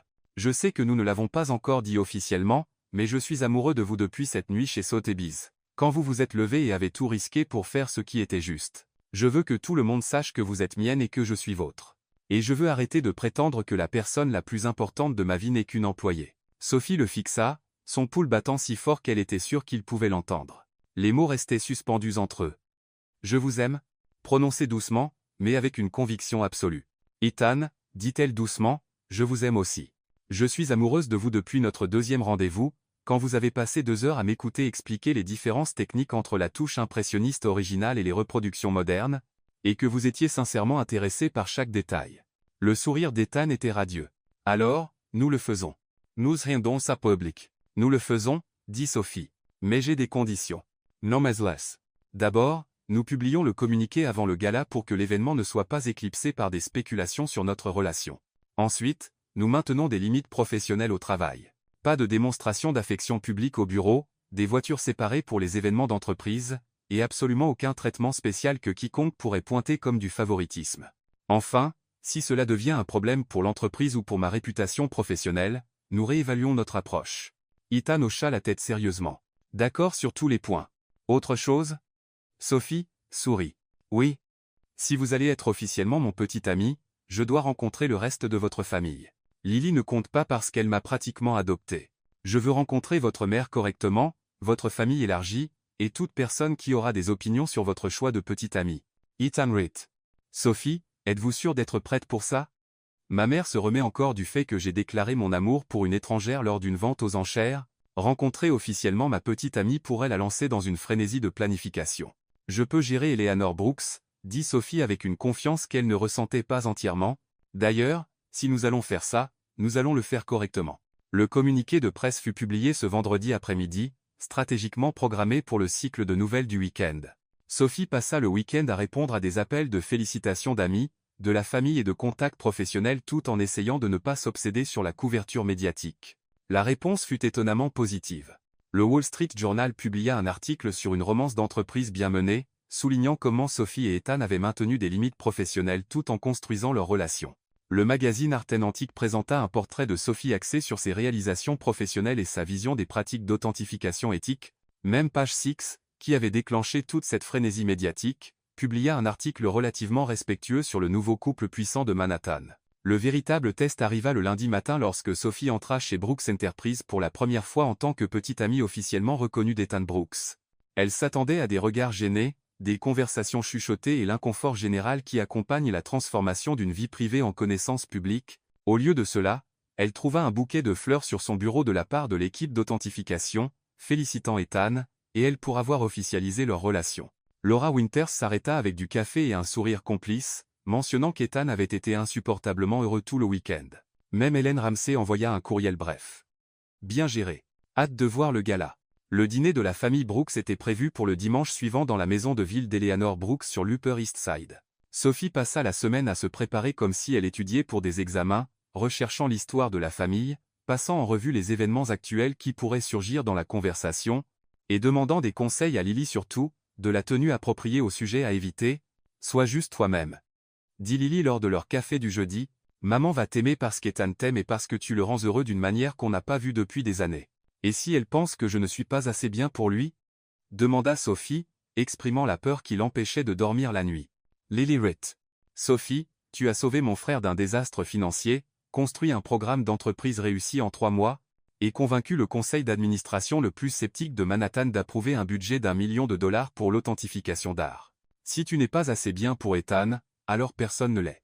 Le dimanche soir, Sophie se retrouva devant la maison de ville de la famille Brooks, portant une robe bleu marine que Lily l'avait aidé à choisir, et tenant une bouteille de vin qu'Ethan avait assuré être appropriée mais pas trop ostentatoire. La maison de ville était tout ce qu'elle attendait. Élégante, historique, et probablement valant plus que le budget fiscal entier de certaines petites villes. Ethan ouvrit la porte lui-même, beau en pantalon sombre et pull en cachemire qui faisait ressortir ses yeux. « Prête pour ça ?» demanda Théil, prenant son manteau. « Aussi prête que quiconque peut l'être pour rencontrer la famille de son petit ami milliardaire, » répondit Sophie, ce qui fit rire Ethan. Le salon était élégant mais confortable, avec des œuvres d'art de qualité muséale sur les murs et un mobilier à la fois magnifique et fonctionnel. Eleanor Brooks se leva de son siège près de la cheminée lorsqu'ils entrèrent, et Sophie fut surprise de voir que la mère d'Ethan était plus petite qu'elle ne l'avait semblé à la vente aux enchères, petite et élégante, avec des cheveux argentés et le genre de style discret qui ne vient qu'avec des générations de bonne éducation. « Sophie, dit Eleanor chaleureusement, tendant les mains pour serrer celles de Sophie, je suis tellement heureuse de vous rencontrer correctement. Ethan nous a tellement parlé de votre travail, et j'ai suivi les progrès du programme d'authentification avec grand intérêt. » Sophie sentit une partie de sa tension s'apaiser. « Merci, Madame Brooks. Je suis enthousiaste d'être ici. Appelez-moi Eleanor, s'il vous plaît. Nous sommes une famille maintenant. » La soirée fut étonnamment détendue. Eleanor se révéla être une interlocutrice captivante avec des opinions tranchées sur l'art, la politique et l'importance de la préservation culturelle. L'oncle d'Ethan, William, était là avec sa femme, Sarah, et ils passèrent une grande partie du dîner à discuter des applications commerciales du programme de bourse d'authentification de Sophie. Lily avait clairement briefé tout le monde sur les sujets appropriés, car personne ne mentionna le désastre de la vente aux enchères ou la couverture médiatique de leur relation. Au lieu de cela, la conversation se concentra sur le parcours de Sophie, ses réalisations professionnelles et ses réflexions sur l'avenir de l'authentification d'art. « Sophie, dit Eleanor pendant le dessert, Ethan m'a dit que vous avez peint cette reproduction de la nuit étoilée de Van Gogh qui est dans votre appartement. Peignez-vous encore? Pas autant que je le voudrais, admit Sophie. Le travail d'authentification ne laisse pas beaucoup de temps pour les pursuits créatifs. Vous devriez trouver du temps, dit Eleanor fermement. Les artistes qui ne font qu'analyser l'art sans en créer perdent quelque chose d'essentiel. Ethan, tu devrais aménager un espace de studio pour Sophie dans le penthouse. Sophie faillit s'étouffer avec son vin. Oh, je ne pourrais pas. Bien sûr que vous pourriez, dit Ethan, ses yeux s'illuminant d'enthousiasme. Il y a plein d'espace, et l'éclairage dans l'aile serait parfait pour peindre. Ethan, nous n'avons même pas discuté du fait que je passe plus de temps chez toi, dit Sophie, consciente que toute la table écoutait leur conversation. Eh bien, dit Eleanor avec le genre de sourire qui suggérait qu'elle s'amusait énormément, c'est quelque chose que vous deux devriez absolument discuter. La vie est trop courte pour perdre du temps sur des questions logistiques quand vous avez trouvé la bonne personne. Après le dîner, Ethan raccompagna Sophie chez elle, même si cela signifiait un détour considérable depuis son penthouse. La soirée de décembre était fraîche et claire, avec des lumières de Noël commençant à apparaître dans les vitrines des magasins et l'énergie particulière qui accompagne l'approche des fêtes. Ça s'est bien passé, dit Ethan alors qu'il traversait Washington Square Park. Ta famille est merveilleuse, dit Sophie honnêtement, bien que je pense que ta mère planifie déjà notre mariage. Ethan s'arrêta de marcher et se tourna pour lui faire face. Est-ce que ce serait si terrible? Le cœur de Sophie s'emballa. Ethan, je ne te fais pas de proposition, dit-il rapidement, bien que son sourire suggéra qu'il n'était pas entièrement opposé à l'idée. Je dis juste que l'idée d'un avenir avec toi ne me fait pas peur. Au contraire, c'est le seul avenir que je veux. Sophie le regarda, debout sous la lueur des réverbères du parc, des flocons de neige commençant à tomber autour d'eux comme dans un film romantique, il y a 3 mois. Il était un étranger qui s'était ridiculisé, lors d'une vente aux enchères. Maintenant, il était l'homme qu'elle aimait, celui qui lui avait offert une carrière dont elle n'avait fait que rêver, et quelqu'un qui, d'une manière ou d'une autre, la faisait se sentir comme la meilleure version d'elle-même. Ethan Brooks, dit-elle, se rapprochant de lui, essaies-tu de me faire craquer dans Washington Square Park? Est-ce que ça marche? Demanda-t-il, l'enlaçant. Ça marche, dit Sophie, se hissant sur la pointe des pieds pour l'embrasser. Bien que je doive te prévenir que je ne suis pas facile à séduire. Je suis pratique, têtu, et j'ai des opinions bien arrêtées sur tout, de l'authentification d'art aux méthodes de préparation du café. Je sais, dit Ethan, l'embrassant en retour. Ce sont certaines des choses que j'aime le plus chez toi. Le gala annuel de Brooks Enterprise. Le gala annuel de Brooks Enterprise eut lieu 3 semaines plus tard, un samedi soir de décembre qui semblait tout droit sorti d'un conte de fées hivernal. Le Metropolitan Museum of Art avait été transformé en un pays des merveilles de lumière scintillante, d'arrangements floraux élégants et de projecteurs soigneusement positionnés qui mettaient en valeur les pièces de la collection de Brooks Enterprise exposées dans les galeries du musée. Sophie avait passé des semaines à préparer l'événement, non seulement sur le plan logistique, mais aussi émotionnel.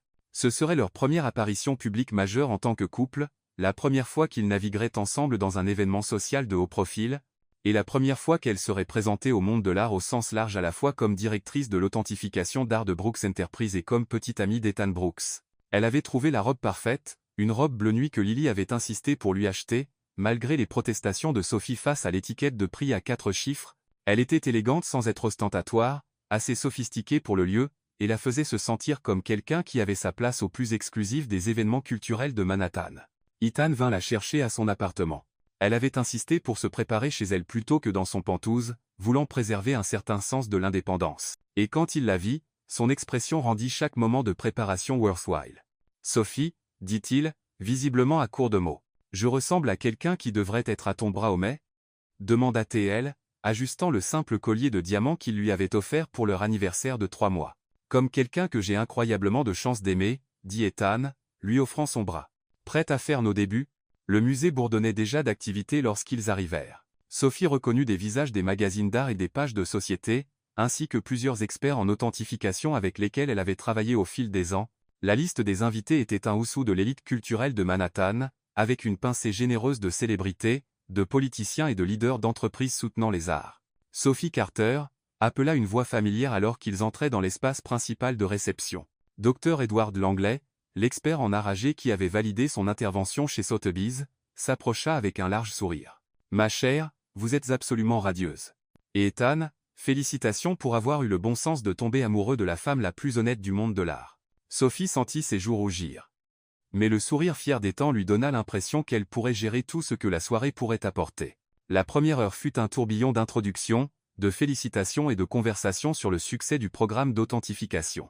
Sophie se retrouva à discuter de techniques d'analyse technique avec des conservateurs de musées, à partager des histoires sur des découvertes récentes avec des collectionneurs privés, et à répondre à des questions sur le programme de bourse de la part d'historiens de l'art en herbe. « Tu es une naturelle à ça », murmura Ethan pendant un bref moment de calme alors qu'il se déplaçait entre les galeries. « À quoi ?» demanda Sophie, acceptant une coupe de champagne d'un serveur qui passait. « À être le centre de l'attention sans que ça te monte à la tête, à parler de ton travail avec passion mais sans arrogance. À faire sentir à chaque personne que tu rencontres qu'elle est la plus intéressante de la pièce. » Ethan s'arrêta à côté d'un présentoir éclairé mettant en vedette le paysage de Winslow Homer que Sophie avait identifié et authentifié. « À être exactement qui tu es, peu importe le cadre. » Sophie regarda autour de la galerie, les invités soigneusement habillés admirant des œuvres d'art valant des millions de dollars, l'éclairage sophistiqué qui donnait à des pièces mineures une allure muséale, les signes subtils indiquant que Brooks Enterprise avait rendu tout cela possible grâce à leur travail philanthropique. « Ethan, dit-elle doucement, il y a 3 mois, Je mangeais des plats à emporter seul dans mon studio, inquiète de payer mon loyer. Ce soir, je suis au Met, portant une robe qui coûte plus cher que ma voiture, discutant de techniques d'authentification avec des gens que je lisais dans les magazines d'art. Parfois, j'ai l'impression de vivre la vie de quelqu'un d'autre. Ethan prit sa main, entrelaçant leurs doigts dans un geste qui semblait naturel malgré le cadre formel. Sophie, ce n'est pas la vie de quelqu'un d'autre. C'est ta vie. Tu as mérité chaque partie de celle-ci, l'emploi, le respect, la reconnaissance. La seule chose que tu n'as pas méritée, c'est que je tombe amoureux de toi, mais c'était inévitable dès l'instant où je t'ai vu travailler. Avant que Sophie ne puisse répondre, Hélène Ramsay s'approcha avec quelqu'un que Sophie ne reconnut pas, une femme dans la cinquantaine portant une robe émeraude qui coûtait probablement plus cher qu'une voiture. Sophie, dit Hélène avec le genre de sourire qui suggérait de bonnes nouvelles, j'aimerais vous présenter Dr Margaret Whitfield de la Smithsonian Institution. Elle suit le travail du programme d'authentification avec grand intérêt. Dr Whitfield tendit la main avec un enthousiasme évident. Mademoiselle Carter, j'espérais vous rencontrer ce soir. Nous avons suivi vos techniques d'authentification, en particulier votre travail sur l'attribution de Moreau qui a empêché l'incident chez Sotheby's. Nous révisons actuellement nos propres protocoles d'authentification, et nous aimerions discuter d'un possible arrangement de consultation. Sophie ressentit un frisson de fierté professionnelle. La Smithsonian voulait travailler avec elle non pas parce qu'elle sortait avec Ethan Brooks, mais à cause de sa réputation professionnelle. Je serais honoré d'en discuter, dit Sophie. Le programme d'authentification est toujours à la recherche d'opportunités de collaboration avec des institutions qui partagent notre engagement envers la précision scientifique. Alors que Dr Whitfield s'éloignait pour se mêler aux autres invités, Hélène serra le bras de Sophie. Vous voyez, c'est pourquoi nous savions que les instincts d'État étaient justes à votre sujet. Votre réputation professionnelle tient entièrement sur vos propres mérites. La soirée se poursuivit avec un dîner formel, des discours sur l'importance de l'éducation artistique, et une vente aux enchères de pièces données qui collecta plus de 2 millions de dollars pour les programmes de préservation culturelle de la Fondation Brooks. Sophie se retrouva à la table d'honneur, assise entre Ethan et un directeur de musée éminent, qui passa la majeure partie du dîner à lui soutirer des informations sur les tendances émergentes en technologie d'authentification d'art. Pendant le dessert, Ethan se leva pour faire un discours sur le travail de la Fondation et l'importance de soutenir les chercheurs émergents dans les arts. Sophie le regarda captiver l'attention de 500 invités avec une aisance confiante, parlant avec passion de l'héritage de son père et de l'engagement de l'entreprise envers la préservation culturelle. Enfin, dit Ethan, son regard trouvant celui de Sophie à travers la salle bondée, je veux remercier quelqu'un qui incarne tout ce que représente notre programme d'authentification. Il y a 3 mois, Sophie Carter a risqué sa réputation professionnelle pour empêcher une fraude qui aurait pu coûter non seulement de l'argent, mais aussi de la crédibilité pour tous ceux impliqués dans cette transaction. Depuis qu'elle a rejoint Brooks Enterprises, elle a construit un programme qui devient déjà un modèle pour les pratiques d'authentification éthique à travers l'industrie. La salle éclata en applaudissements, et Sophie sentit des larmes piquer ses yeux alors qu'Ethan continuait. Mais plus que cela, Sophie nous a rappelé pourquoi ce travail compte. L'art ne concerne pas seulement la beauté ou la valeur d'investissement. Il s'agit de préserver les histoires qui définissent notre civilisation et de s'assurer que ces histoires sont authentiques, qu'elles sont racontées honnêtement, qu'elles sont protégées pour les générations futures. C'est un travail qui vaut la peine d'être fait, quel qu'en soit le coût. Ethan leva sa coupe de champagne, et 500 invités firent de même. À Sophie Carter et au principe que certaines choses comptent plus que les marges bénéficiaires, le toast fut retentissant, et Sophie se sentit submergée par la reconnaissance, le respect et l'affection sincère qu'elle voyait sur les visages autour d'elle, mais surtout par l'amour qu'elle voyait dans les yeux d'Ethan. Alors qu'il la regardait depuis le podium. Après la fin du programme formel, les invités retournèrent dans les galeries pour danser et poursuivre les conversations. Sophie se retrouva séparée d'Ethan par des admirateurs et des contacts professionnels, mais elle pouvait le voir à l'autre bout de la salle, tout aussi entourée de personnes voulant discuter affaires ou simplement le féliciter pour le succès de la soirée. Sophie appela une voix derrière elle. Elle se tourna pour trouver Charles Whitmore, le directeur financier, qui avait été sceptique lors de sa présentation au conseil. « Charles, dit-elle chaleureusement, j'espère que vous appréciez la soirée. » « Beaucoup. Sophie, je voulais m'excuser pour mes questions lors de votre présentation au conseil. J'étais préoccupé par les implications financières de la création de votre poste, mais je dois admettre que vous avez dépassé toutes les projections dont nous avions discuté. » Sophie sourit. Pas besoin de s'excuser. Vous faisiez votre travail, vous assurant que les ressources de l'entreprise étaient utilisées judicieusement. Je respecte cela. Eh bien, vous avez certainement prouvé que l'investissement d'Ethan dans le programme d'authentification était l'une des décisions les plus intelligentes qu'il ait prises en tant que PDG. Charles fit une pause, regardant autour de la galerie bondée. Sophie, puis-je vous poser une question personnelle? Pinzoa. Pensez-vous que vous auriez accepté cet emploi si Ethan n'avait pas fait cette déclaration à la vente aux enchères, si vous aviez simplement été contacté par des canaux professionnels normaux? Sophie considéra la question sérieusement. Honnêtement, je ne sais pas. J'aurais peut-être été trop intimidée par l'environnement d'entreprise, trop inquiète de savoir si j'avais ma place dans ce monde. L'approche non conventionnelle d'Ethan pour m'offrir cet emploi m'a forcé à envisager des possibilités que je n'aurais peut-être pas eu la confiance de poursuivre autrement. Charles hocha la tête pensivement. Donc, en quelque sorte, sa déclaration impulsive chez Sotheby's a conduit exactement au résultat dont Brooks Enterprises avait besoin. Je suppose que oui, dit Sophie en riant. Bien que je ne recommanderais pas les déclarations d'amour publiques comme stratégie de recrutement standard. Non, dit Charles avec un sourire, je pense que nous nous en tiendrons à des approches plus traditionnelles pour les futures embauches. Alors que la soirée touchait à sa fin, Sophie se retrouva avec Ethan dans le grand hall du musée, regardant les derniers invités dire au revoir et le personnel commencer le processus subtil de nettoyage. Le gala avait été un succès retentissant financièrement, socialement et personnellement. Alors, dit Ethan, desserrant son nœud papillon, comment te sens-tu d'être officiellement une partie de l'établissement culturel de Manhattan? Sophie s'appuya contre son épaule, soudain épuisée après des heures à être en scène pour des centaines de personnes. C'est irréel. Il y a 6 mois, je n'étais personne de spécial. Ce soir, le directeur de la Smithsonian m'a demandé de consulter sur leur protocole d'authentification. Sophie, dit Ethan sérieusement, tu n'as jamais été personne de spécial. Tu as toujours été exactement qui tu es ce soir. Brillante, passionnée, intègre et totalement irremplaçable. La seule chose qui a changé, c'est que plus de gens le savent maintenant. Sophie regarda autour du grand hall, avec ses plafonds voûtés et son architecture classique, puis revint à Ethan, qui la regardait avec la même expression d'admiration qu'elle avait vue dans son petit appartement 3 mois plus tôt. Ethan, puis-je te dire quelque chose? Tout ce que tu veux.